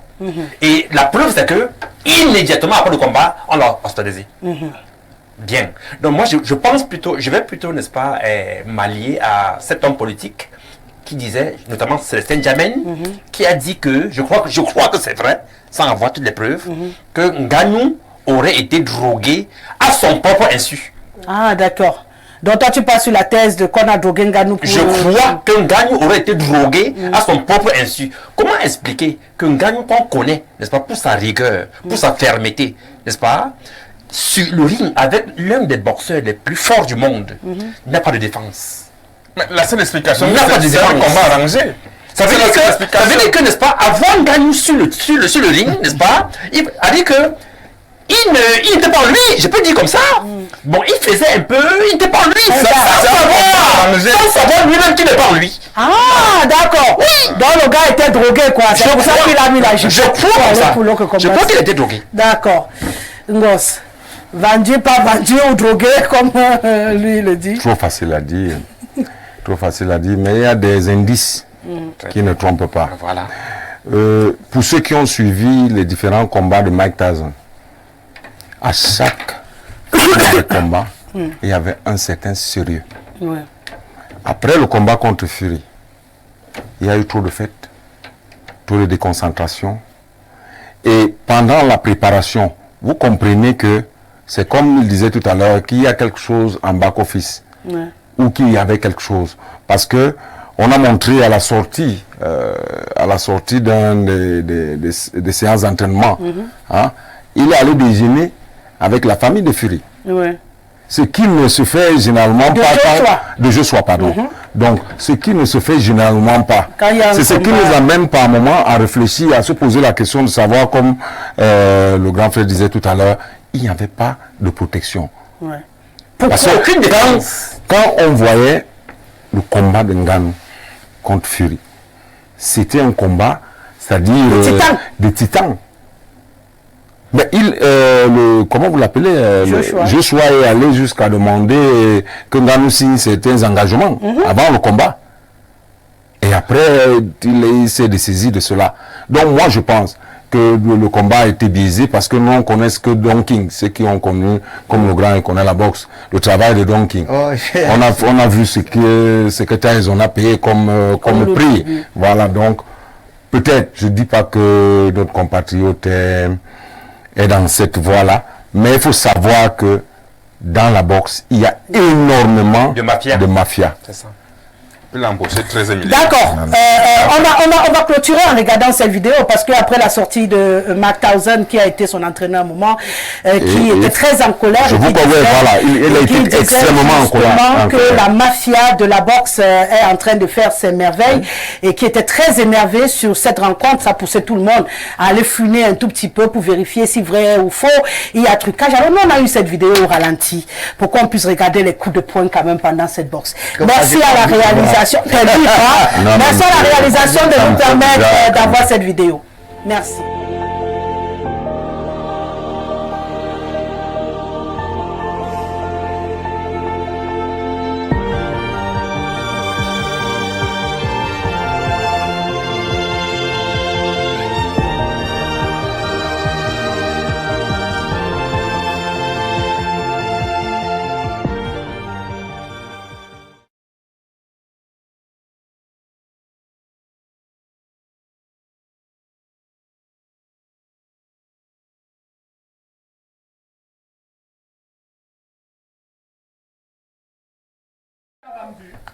Oh mon Dieu, les discussions sont houleuses de ce côté, même à la diffusion. C'est vrai que je savais que cette vidéo, elle va faire parler tout le monde, mais on a du mal à voir à quel moment il reçoit véritablement les violents. Qu'il l'amène à l'hôpital. Qu'il l'amène à l'hôpital. Je vous comprends. À chaque fin de combat, ces boxeurs-là, ils vont à l'hôpital parce que la boxe, à chaque fin de combat. On a fait le check-up. Laissez la boxe comme ça. J'ai dit que ma vidéo, c'est pas pour finir. S'il te plaît. Je laisse les gens. Il y a ce qu'on appelle le bilan médical d'après-combat. C'est ce qu'il vient de dire. C'est ce qui détermine la vraie gravité du coup. D'accord. Alors, si Francis devrait combattre dans moins de 3 mois, tout ce qui parle d'un combat biaisé. Voilà la vidéo, non, Casimir. Tu n'as pas laissé que 10 secondes. Voilà la vidéo. Laisse-moi dire la vidéo. Tu peux débattre encore sur un problème. Peut-être qu'ils vont se servir de ce que je dis pour encore voir. Regardez encore la vidéo. C'est-à-dire, si le bilan médical, parce que c'est lui qui détermine la capacité. Et c'est le docteur qu'on ne paye pas pour écrire ce qu'on veut. Voilà. Parce que si il a été réanimé. Qui l'a réanimé? Suivez, comme cela a été dit, il a été hospitalisé. Déjà, à ce niveau de compétition, ils n'ont pas plus de 4 combats par saison. Si dans moins de 3 mois, il reprend, tout ce que les gens disent serait une vérité. Non, on n'a pas besoin d'attendre, on a vu la vidéo. S'il te plaît, c'est pour les téléspectateurs, c'est pour te dire que, n'est-ce pas, si le coup a été tel que défini par les images, Francis ne peut pas combattre avant 3 mois. Oui. Avant même 6 mois. S'il aurait reçu. Si le coup était... Comment on dit qu'il a perdu la mémoire là. Donc s'ils sont sages... S'ils sont sages, il faudrait qu'ils l'aident à ne pas reprendre le combat avant 3 mois. Donc, parce que si on l'aide alors. Oui, parce que si Francis combat là dans moins de 3 mois, ce serait vérifié que ce fut un combat Mais Casimir, pourquoi toi tu parles même à combat s'il reprend même l'entraînement? Sauf qu'il est même déjà sorti de votre hôpital là. Puisqu'avant de prendre le... Donc quelqu'un qui a le traumatisme crânien, le gars sort comme ça. Nous étions le 8, le votre jour là. Et nous sommes aujourd'hui le 13. Le 13, c'est-à-dire 5 jours plus tard. Le mec, vous dites qu'il est où? Le gars t'es sorti depuis. Un gars qui a eu le traumatisme crânien. J'ai 13 milliards, mais ne nous coupe plus le sommeil. C'est devenu milliardaire. Voilà. Est-ce que je dois lire? Bonsoir la Rose Continentale. On doit donc faire comment du cas de Bassogok? C'est trop tard. C'est Alex de Bangaté. Ouais, Seigneur, laissez le milliardaire chinois. Ouais, que signez même vos messages, non? Les gens ont les problèmes, ils ne veulent pas signer les messages. Waouh, ce bleu à l'image du ciel illuminant le studio. Awan serait-il revenu de ses longues jérémiades de sa léquier natale? Tout j'aime que je regarde souriant même comme il subit les foudres du délégué Tron. Ngo serait-il devenu jaloux de cravate? L'aigle est dehors. Rosalie, je serai le cri dans la savane qui devrait attirer les églisiens assortis des émotions systémiques en sorcellerie du ballon rond. Est-ce que le moment était opportun de publier ces listes à l'approche des playoffs? Cette épreuve serait-elle une compétition entièrement à part? J'accuse la fédération d'avoir engagé des joueurs irréguliers. Monsieur Lungambe devrait annuler ce machin qui est déjà visible dans le monde entier et que l'on pérennise depuis des lustres. Avec le temps, il s'est accru à avoir des joueurs parents dont les enfants étaient devenus les aînés du géniteur. Malheureusement, quand nous n'avons pas un championnat inférieur à détecter des talents, bienvenue la mafia. Mon ami Casimir devrait se rappeler que mon ami Jean Lamberna avec son bouquin Desperate Football House. La dénonciation aurait dû se faire sous silence après la saison. Arrêtons ce faux patriotisme qui repose sur des contre-valeurs. Ngannou a été copieusement battu du fait d'avoir baissé sa garde pendant les 2 rounds. Massok Thomas, maintenant que tu as vu la vidéo, c'est mieux. Bonsoir Rosalie, le changement est difficile. Eto a des bonnes, mais certaines sont réfractaires au changement. Tous les jours, on dit que Paul Biya doit partir. Pour ma part, avec ce que Eto subit à la FECAFOOT, Paul Biya doit encore faire 20 ans à la tête de l'État. Le lien. Bonsoir le plateau, juste pour contribuer à l'émission, je voudrais dire qu'au Cameroun, il n'y a aucun président de club sérieux. Au Cameroun, n'accusez pas trop le secrétaire de la Fédération camerounaise de football. Le vrai nom de Nathan Douala, c'est Alexandre Badeli, âgé de 23 ans, et c'est son président de club est celui à se plaindre parce qu'il veut jouer au play-off. Il faut se débarrasser de ce genre de président de club, des parvenus qui ont eu de l'argent, on ne sait où, et viennent pourrir la vie de ces jeunes. 95% des joueurs en Afrique et en Amérique du Sud en pratique. Signé Yvan du Congo Brazzaville. Donc tu connais le nom de Douala étant au Congo. Le monde... Bonsoir Rosalie, à votre plateau. Pourquoi c'est maintenant que les présidents de clubs se plaignent de double identité? La majorité des présidents qui se plaignent, ce sont des clubs qui n'ont pas été qualifiés pour les playoffs. Les fraudes existent depuis, c'est Achille depuis la Belgique. Arrêtons de déstabiliser ce petit Nathan Douala où c'est les 45 millions qu'il a eu qui dérangent certaines personnes où il a 17 ans, ça reste que comme ça. Ngannou a vendu le match. Regardez bien cette vidéo et lui me renvoie également la même vidéo. Je pense qu'il a suivi le débat depuis le début, donc il était déjà d'accord que Ngannou avait vendu le match. Bonsoir à vous sur le plateau, très joli panel. En fait, mon nom c'est Jojo depuis Kribi. En fait, je suis l'homme des Camerounais à qui les parents ont augmenté l'âge juste parce que ils voulaient que je fasse le recrutement militaire. Ils m'ont collé plus de 5 ans sur mon âge.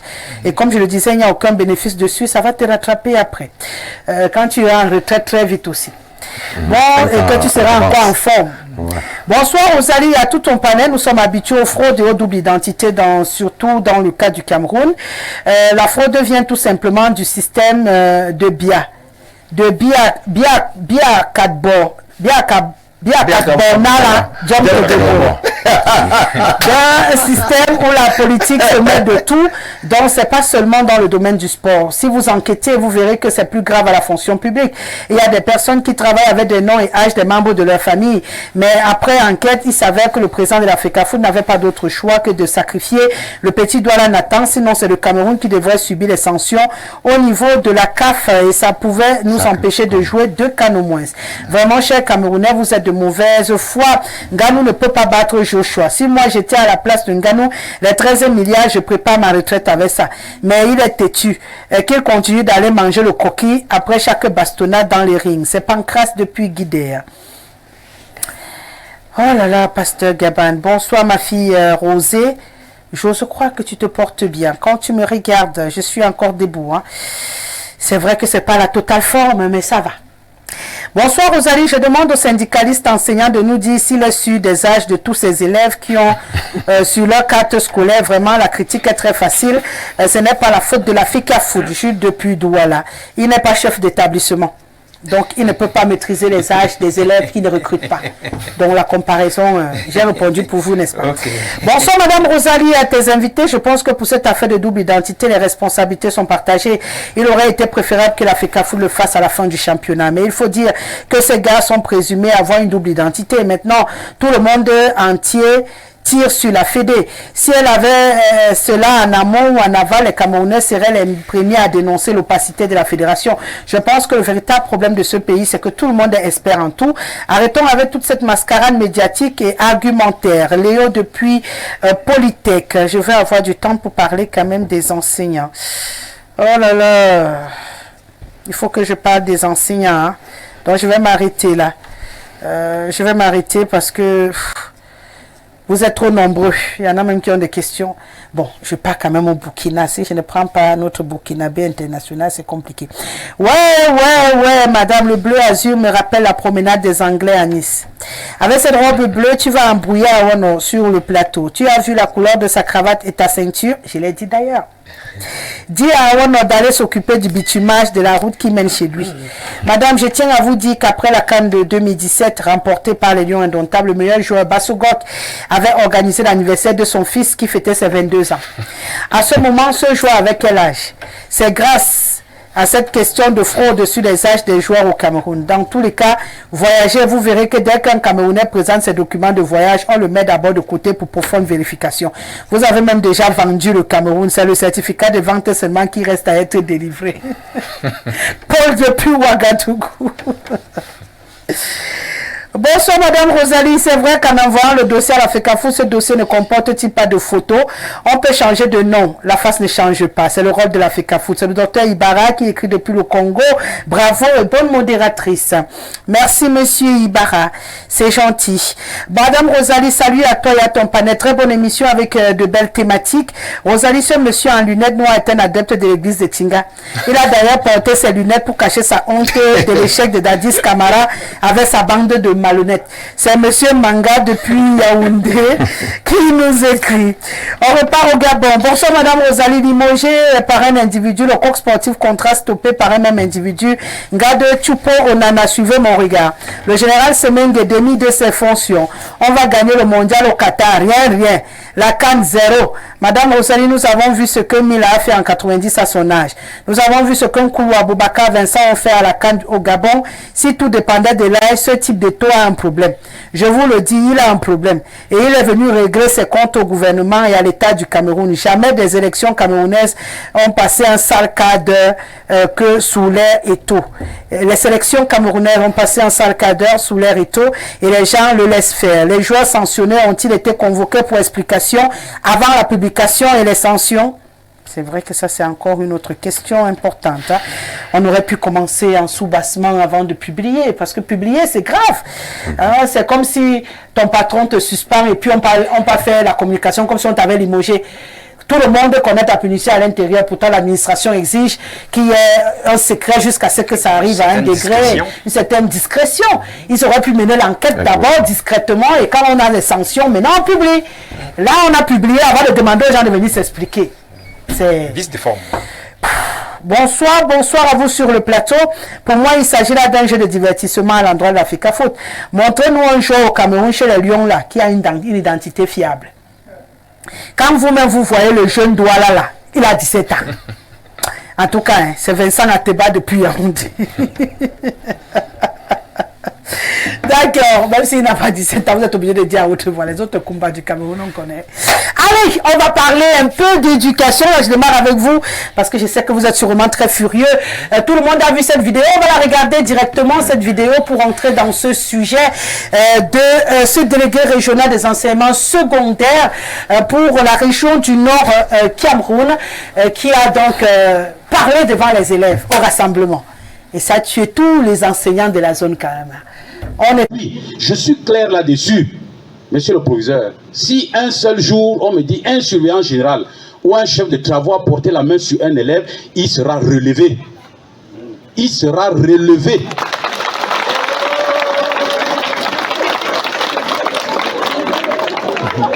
Et je ne parle pas, comme on dit au quartier, avec l'eau dans la bouche. À Garoua, on a chassé un surveillant quelque part. Chassé. J'ai dit au proviseur, je ne veux plus le voir dans l'établissement. Aujourd'hui, il n'est plus là-bas, il est chassé. C'est ça. Il faut appliquer les textes. Madame le ministre ne peut pas dire qu'il y a les textes. Certains individus travaillent comme s'ils étaient dans leur chambre.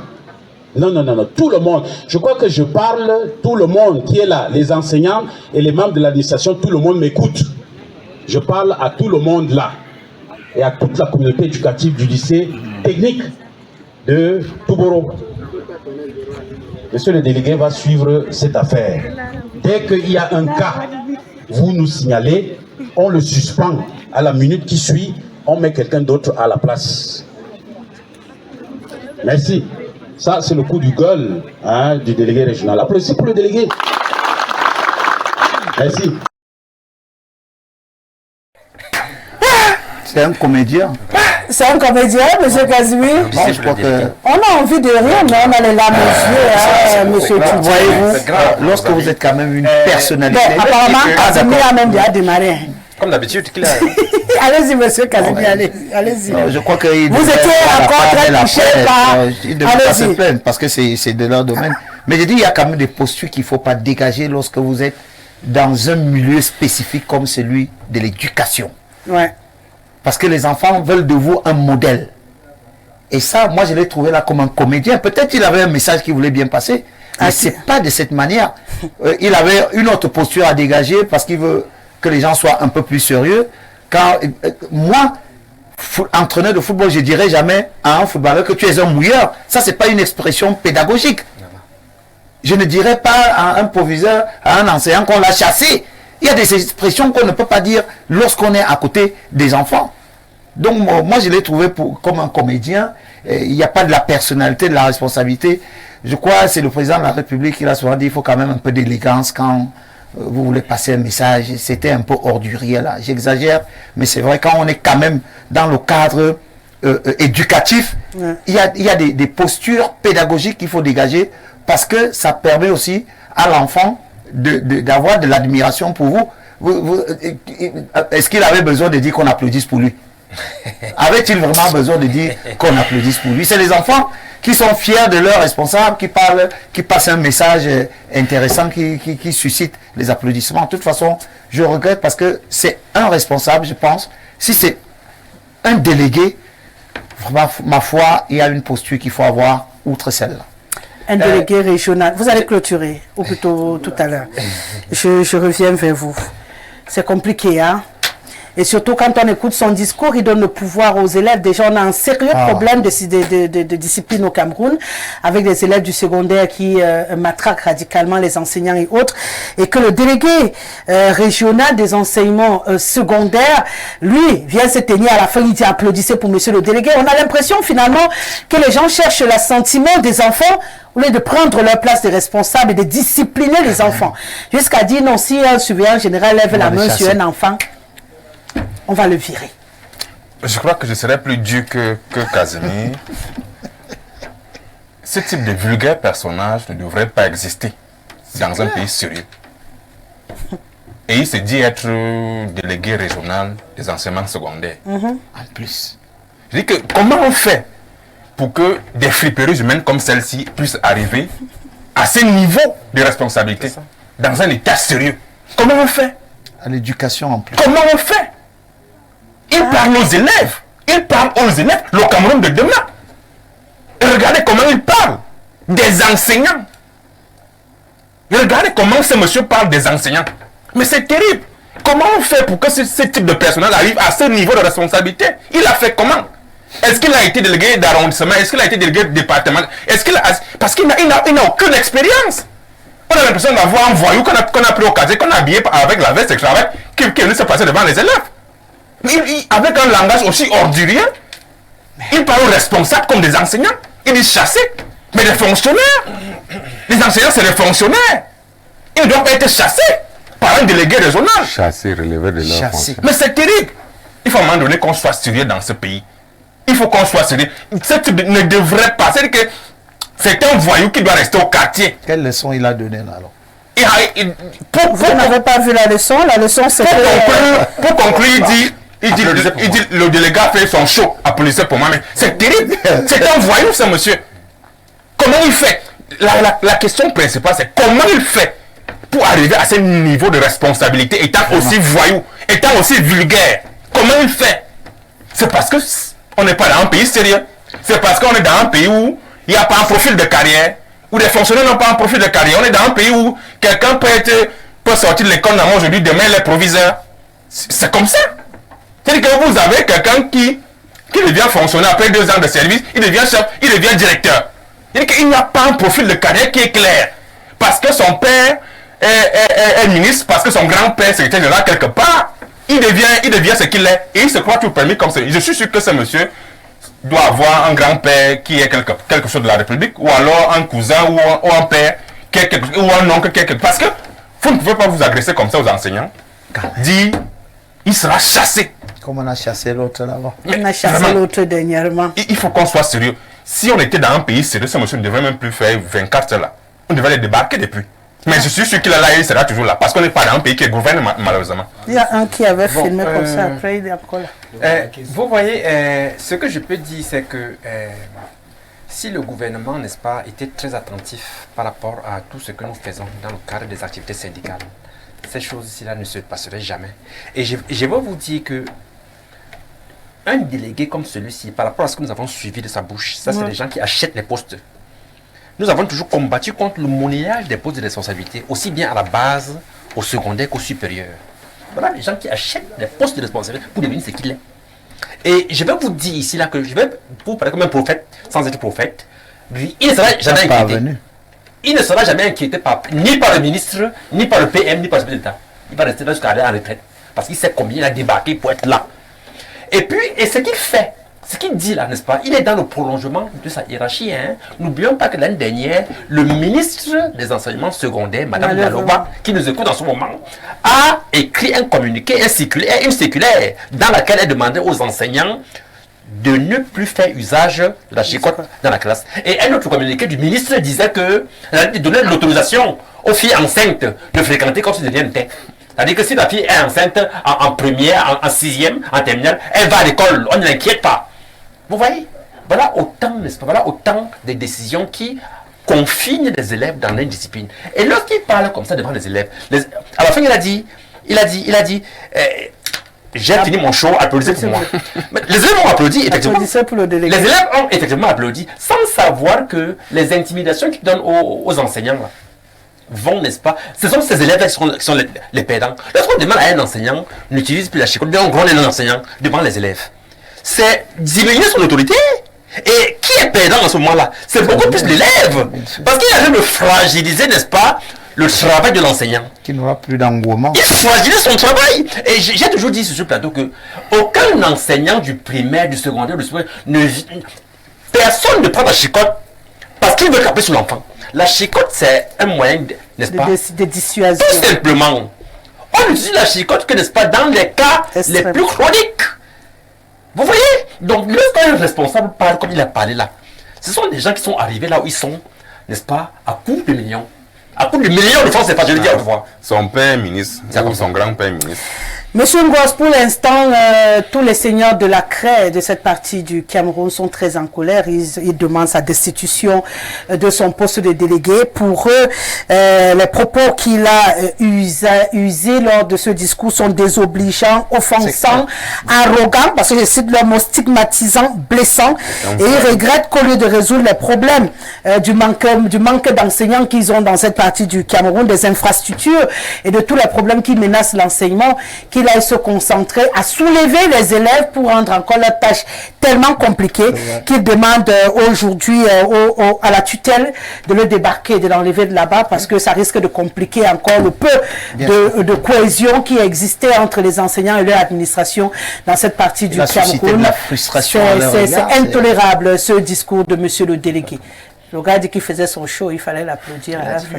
Madame Rosalie, vous allez constater mon attitude, je suis outré. Je fais bien des interventions de mes précédents intervenants, tout en disant ceci, l'école est dans la rue. Ouais. L'école est dans la rue. Puisque ce n'est pas qualité d'utiliser ces adjectifs. Ces adjectifs qui font très mal. Mais ce genre d'individu, comme il l'a dit tout à l'heure, ne devrait pas être dans l'administration. Ça fait honte. Ça fait honte, véritablement. Avoir ce ton, en dehors que ce soit des enseignants, des parents, on s'adresse à vous devant vos enfants. Vos enfants. Comme il l'a dit tout à l'heure, il a si bien relevé, l'autorité serait dans la rue. Un enfant ne pourra plus respecter son enseignant. Conséquence, l'école est dans la rue. Vous trouverez aujourd'hui des enfants qui ont une certaine attitude, on vous dit que c'est la mondialisation. Mais nous, on est allé à l'école, je mets en défi personne ici, où c'est la chicotte qui nous faisait réveiller par moment le cerveau.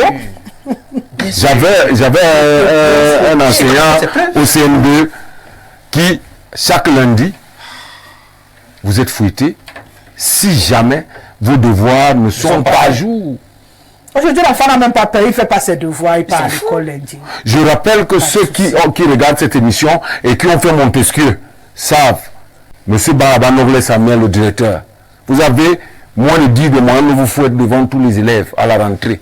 Vous étiez obligé de réussir, de travailler pour réussir. Aujourd'hui, ce n'est plus cela. Ça fait mal. Ça fait énormément mal de suivre ce genre d'intervention. Voilà là où on en est. C'est ça. Vous voulez que je vous dise quoi? Voilà là où on en est. Si Rosalie permet, je te le permets. Ajouter que la plupart de nos hautes autorités ont des enfants ailleurs, soit en Europe, dans d'autres pays. Ce n'est pas ici au Cameroun. Parce qu'ils savent que tout ce qu'on fait ici, là, c'est le bricolage. Comment expliquer que depuis des années, les enseignants revendiquent des problèmes, des dossiers qui ne sont pas traités? Dossiers de présence familiale, dossiers de frais de relève, dossiers de technicité, dossiers les automatisations des actes de carrière dont on parle. Nous demandons, n'est-ce pas, que la dette des enseignants soit payée. C'est encore en cours jusqu'aujourd'hui. Nous demandons la tenue du Forum national de l'éducation. C'est encore... Le gouvernement est en train d'oublier ça. Alors que dernièrement, à la primature, on nous a certifié que ça devait se tenir avant cette date-ci-là. Rien n'est encore fait. On est en train d'oublier le Forum national de l'éducation au cours duquel seront nettoyés, n'est-ce pas, les problèmes de l'éducation au Cameroun. Et il y a également, n'est-ce pas, la construction des logements d'astreinte que nous attendons. Et le comble, c'est que le chef de l'État, M. Biya, il y a de ça une dizaine d'années, a promis, n'est-ce pas, la gratuité de l'école primaire au Cameroun, qui n'a jamais eu lieu. L'école primaire est gratuite que sur le papier. Le patronage Biya a dit que l'école primaire devait être gratuite pour tous les Camerounais. Ça n'a jamais eu lieu jusqu'aujourd'hui. Donc tu as l'impression qu'on a trop de problèmes et on vient encore ajouter... On vient ajouter! Parce que les enfants ne fréquentent pas au pays. C'est ça. Bonsoir madame, ce monsieur est un charlatan. Déjà même que le niveau réel de l'élève de nos jours devient inquiétant. Il vient de Grèce de graisser l'engin de l'échec des générations futures. Comme le dit vos panélistes, c'est juste un voyou. C'est Alexandre qui nous écrit depuis Ngaoundéré. Où va ce pays? Une grande personnalité de son État parle ainsi des propos que je suis sûr qu'il ne comprend pas quel est exactement le message qu'il veut nous faire passer. Je ne comprends pas. Qu'est-ce qu'il veut dire? C'est vraiment honteux. Qui l'a même mis là-bas, franchement? C'est la question qu'on se pose ici. Bonsoir Rosalie, ce délégué est un drogué. C'est le proviseur d'un lycée de la place qui vient d'être nommé. C'est Wosalbe Christophe depuis Garoua. Ah, peut-être ils se connaissent, hein. Nous on peut rire ici alors que... Bonsoir madame, courage à vous. Ah merci. C'est vrai que j'en ai parfois besoin. Bonsoir le panel, vraiment monsieur le juriste, tu es tellement fort, ce délégué mérite d'être viré. J'ai honte pour tous ces intervenants. Est-ce que vous entendez comme ça que vous devez le critiquer en TV Junior? Est-ce que le délégué a fait de mal? Mais le délégué n'a pas fait de mal. Bon, je prends depuis le début. Ainsi, il a commencé à écrire au début. Bonjour madame la présentatrice, je suis fan de toi. Tu sais présenter et recadrer tes invités. C'est Stéphane depuis Douala. Bonsoir madame Rosalie. Qui est-ce que le délégué a fait de mal? Est-ce que c'est pas vous qui êtes des voyous? J'ai honte pour tous les intervenants. Est-ce que vous entendez comment vous décrivez ce monsieur? Est-ce que c'est comme ça que vous devez alors le critiquer? Bon, il faut venir dire comment on va le critiquer parce que chacun trouve ses mots comme je l'ai dit sur ce plateau. Hein. Celui qui trouve un mot qui est comme ça, c'est cher. Hein, mon frère? Quand la tête ne réfléchit pas, le corps souffre. Mon frère avait une expression en patois. Il disait que le corps c'est un fardeau. Quand c'était dit en langue, c'était compliqué. Pour que tu vois quelqu'un debout, il marche comme ça, il a la veste, il a tout. Mais quand tu peux entrer pour trouver qui est la personne qui se cache derrière tout le corps, là, parfois ça fait mal à la tête. Et il avait l'habitude de dire que le corps c'est un fardeau. Quand il y avait ce genre de situation, il était dans la mer, il regarde comme ça, il dit vraiment, le corps c'est un fardeau. Il le disait en patois. Pour dire que vraiment, il y a des corps qu'on porte ici dehors. Le délégué, s'il porte son corps, c'est pas facile. Bonsoir Rosalie, ce monsieur est un exemple d'élève délinquant et un parent irresponsable. Rosalie imagine désormais le zèle de ses élèves là vis-à-vis de leur encadreur. C'est compliqué. C'est Damien depuis Yaoundé. Bonsoir à vous, le panel. Pour le match d'Engano Francis, lors de son interview, il est champion dans son domaine. Il cherchait déjà l'argent. Je suis de tout cœur avec lui, pardon, qui cherchait l'argent. Léo Brahimi depuis Douala. Que le gars cherche l'argent, qu'il évite seulement de nous couper le sommeil à 2 heures, qu'il mette même ses matchs là même vers 15 heures comme ça on le voit truquer le match. Il ne faut pas qu'il mette le match à 2 heures du matin. Quelqu'un coupe son sommeil pour veiller, pour voir les matchs truqués comment. Bonsoir au panel. Madame, ce fameux délégué est un vrai malade. Sa posture vient de tuer la discipline au sein de ce lycée technique. Et c'est compliqué. Ça, c'est du Gabon que ça vient. Bonsoir Rosalie, ce monsieur est tout sauf délégué régional de l'enseignement secondaire. C'est pas possible. C'est un voyou de première classe. Je suis même sûr qu'il a acheté ce poste. Je suis même sûr qu'il a fumé sans sécher avant d'aller parler comme ça aux enseignants devant les élèves. Dans un pays sérieux, ce monsieur devrait sauter dans les 24 heures. Mais comme nous sommes dans un état voyou, je suis sûr que d'ici l'année prochaine, il sera promu à moins que le gouvernement nous supprime positivement en le destituant de son poste de délégué. C'est Pancras depuis Guidère. Bonsoir. S'agissant de ce délégué, déjà, il quitte de proviseur directement pour le délégué régional, vous devez comprendre. En plus, pour sa tournée, les proviseurs ont cotisé. Il y a les infos derrière, le type, ouais, le délégué Trump aurait-il bu du Congrès fédéral à s'exprimer de la sorte ou met-il son autorité d'éducateur face aux enseignés à rabaisser l'enseignant? Quelle honte! Je me rappelle de la fessée souveraine que m'a administré mon tonton Baha Samuel au collège Montesquieu en 1974. J'ai cru voir ma moelle épinière sortir de ma colonne vertébrale. Ouais, c'est Masok Thomas qui nous écrit. On a tous été fouettés, on n'en est pas mort. Hein. Bonsoir Rosalie. En ce qui concerne la prise de parole de ce délégué, c'est juste la conséquence des gens qu'on nomme, recrute alors qu'ils ne savent pas écrire et aligner 2 phrases. Des anciens vendeurs de matango comme ça, écraseurs de rats, qui grâce au réseau sont dans des postes importants. La question du fouet à l'école est anachronique. Les pays développés ne fouettent pas, mais ils ont des meilleurs produits dans le monde. Nous, on fouette, mais nous sommes derniers et les mêmes mots qu'ils font, nous aussi, nous le faisons.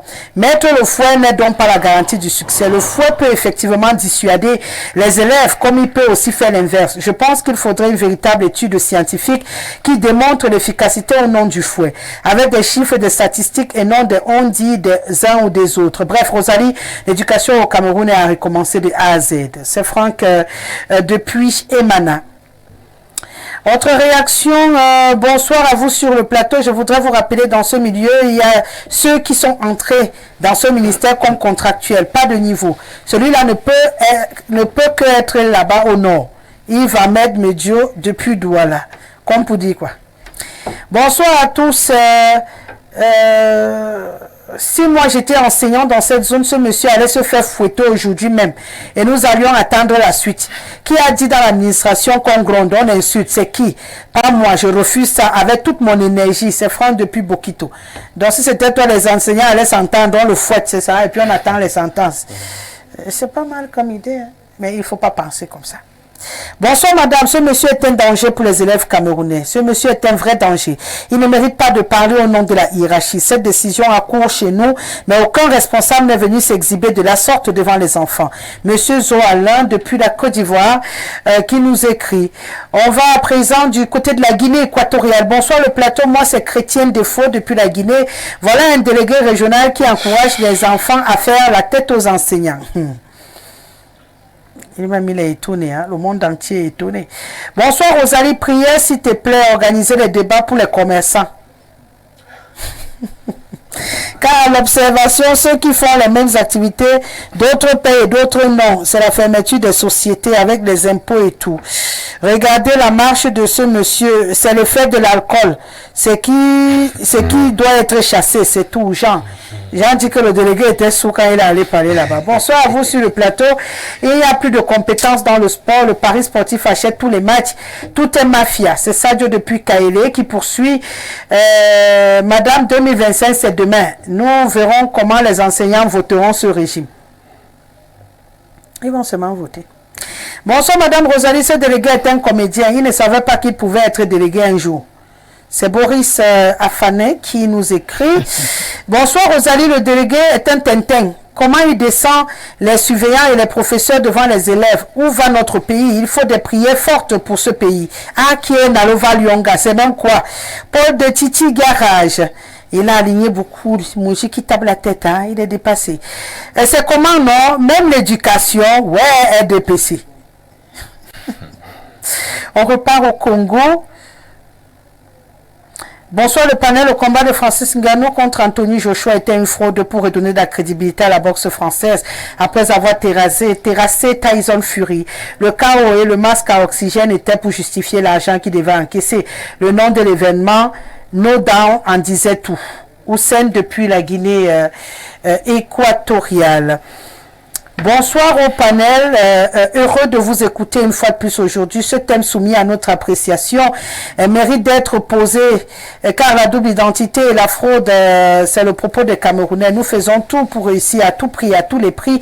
Le fait que l'Africa Foot ait remis le problème au goût du jour ne change rien car tout est pourri à la base. Faisons un tour dans les lycées et collèges, c'est le même scénario, vraiment vivons seulement. C'est Paul Ondondon. Tu as ton bombo ici. Bonsoir à vous. Vous ne constatez pas que ce délégué est un brigand? Il encourage la violence des élèves en milieu scolaire. Bon, je crois que de façon générale, c'est un brigand. Bonsoir, le panel, c'est Charlie Ngaya depuis Ndokayo. Vraiment, ce délégué est sûrement contractuel. Il est un délégué. Il fait comment pour être contractuel? C'est compliqué. C'est triste. J'espère sincèrement que quelque chose sera fait parce que monsieur le délégué, vous avez dépassé, vous avez dérangé. Il a appuyé sur déranger. Non, il a dérangé. Il a vraiment dérangé. J'ai perdu mes mots quand j'ai vu cette vidéo et je me suis dit qu'il fallait qu'elle soit passée en direct. Que pour une fois, les autorités fassent leur boulot. On n'est pas là pour que les gens perdent leur travail, mais cette manière ne peut que créer la zizanie. amis. Vraiment, quelle image. Quelle image. Merci Casimir Angué. Merci Michel Gabriel Tchoudien. Gabriel Michel Tchoudien. Mais je te rappelle que sur l'acte, la carte est officielle. Si tu inverses, ce n'est plus toi. Merci à Jacques Léon Sawano. Ça m'a échappé tout à l'heure. Je comptais le dire. C'est important que les téléspectateurs soient sensibilisés. Parce que je me rappelle, je faisais quelques classes. J'avais un deuxième examen à faire. J'avais écrit mon nom à l'envers. On m'a dit non. Il faut rectifier. C'était une faute. Il fallait redresser pour que tous mes diplômes aient le même alignement. Donc, ce n'est plus la même personne. Mais quand on parle oralement, ça ne nous gêne pas, on peut inverser. Mais quand il y a des documents officiels à l'envers, c'est comme dans l'acte de naissance. Tu as compris. On parlait d'identité. Ça doit être exactement comme dans ton acte de naissance. Merci à toi. J'ai vu un nom ici que Pierre. Pierre Désiré. Pourquoi je t'appelle Freddy? Comme tu veux. La faux nom dans ce pays. Merci Freddy Ngos. C'est très plaisir. Ismaël, merci d'avoir été encore là derrière les caméras. Beaucoup de courage à toi. Je sais que tu fais beaucoup d'efforts. Tu es en plein Ramadan. Moi, je suis en plein carême, donc on a les mêmes problèmes. Voilà, on gère. Merci à Célestin Tomo qui est au mixage vidéo de cette émission. Et merci à Ben Valls qui l'a réalisé. Non, je l'ai salué. Je ne l'ai pas oublié, rassure-toi. C'était avant de m'arrêter pour taquiner un tout petit peu Tchoudiem. Je n'oublie jamais, j'ai quand même mon nom à la cravate rouge. Allez, je vous laisse en compagnie d'Amélie Lougia. C'est pour le journal en langue anglaise. Claude Tia sera là dans les coups de 20h pour le journal en français. À 21h, ce sera le sport, le débat sportif sur Info Télévision avec Thomas Dakin. Quant à moi, je vous donne rendez-vous demain, 17h. Allez, respect, M. Doniva. Au revoir.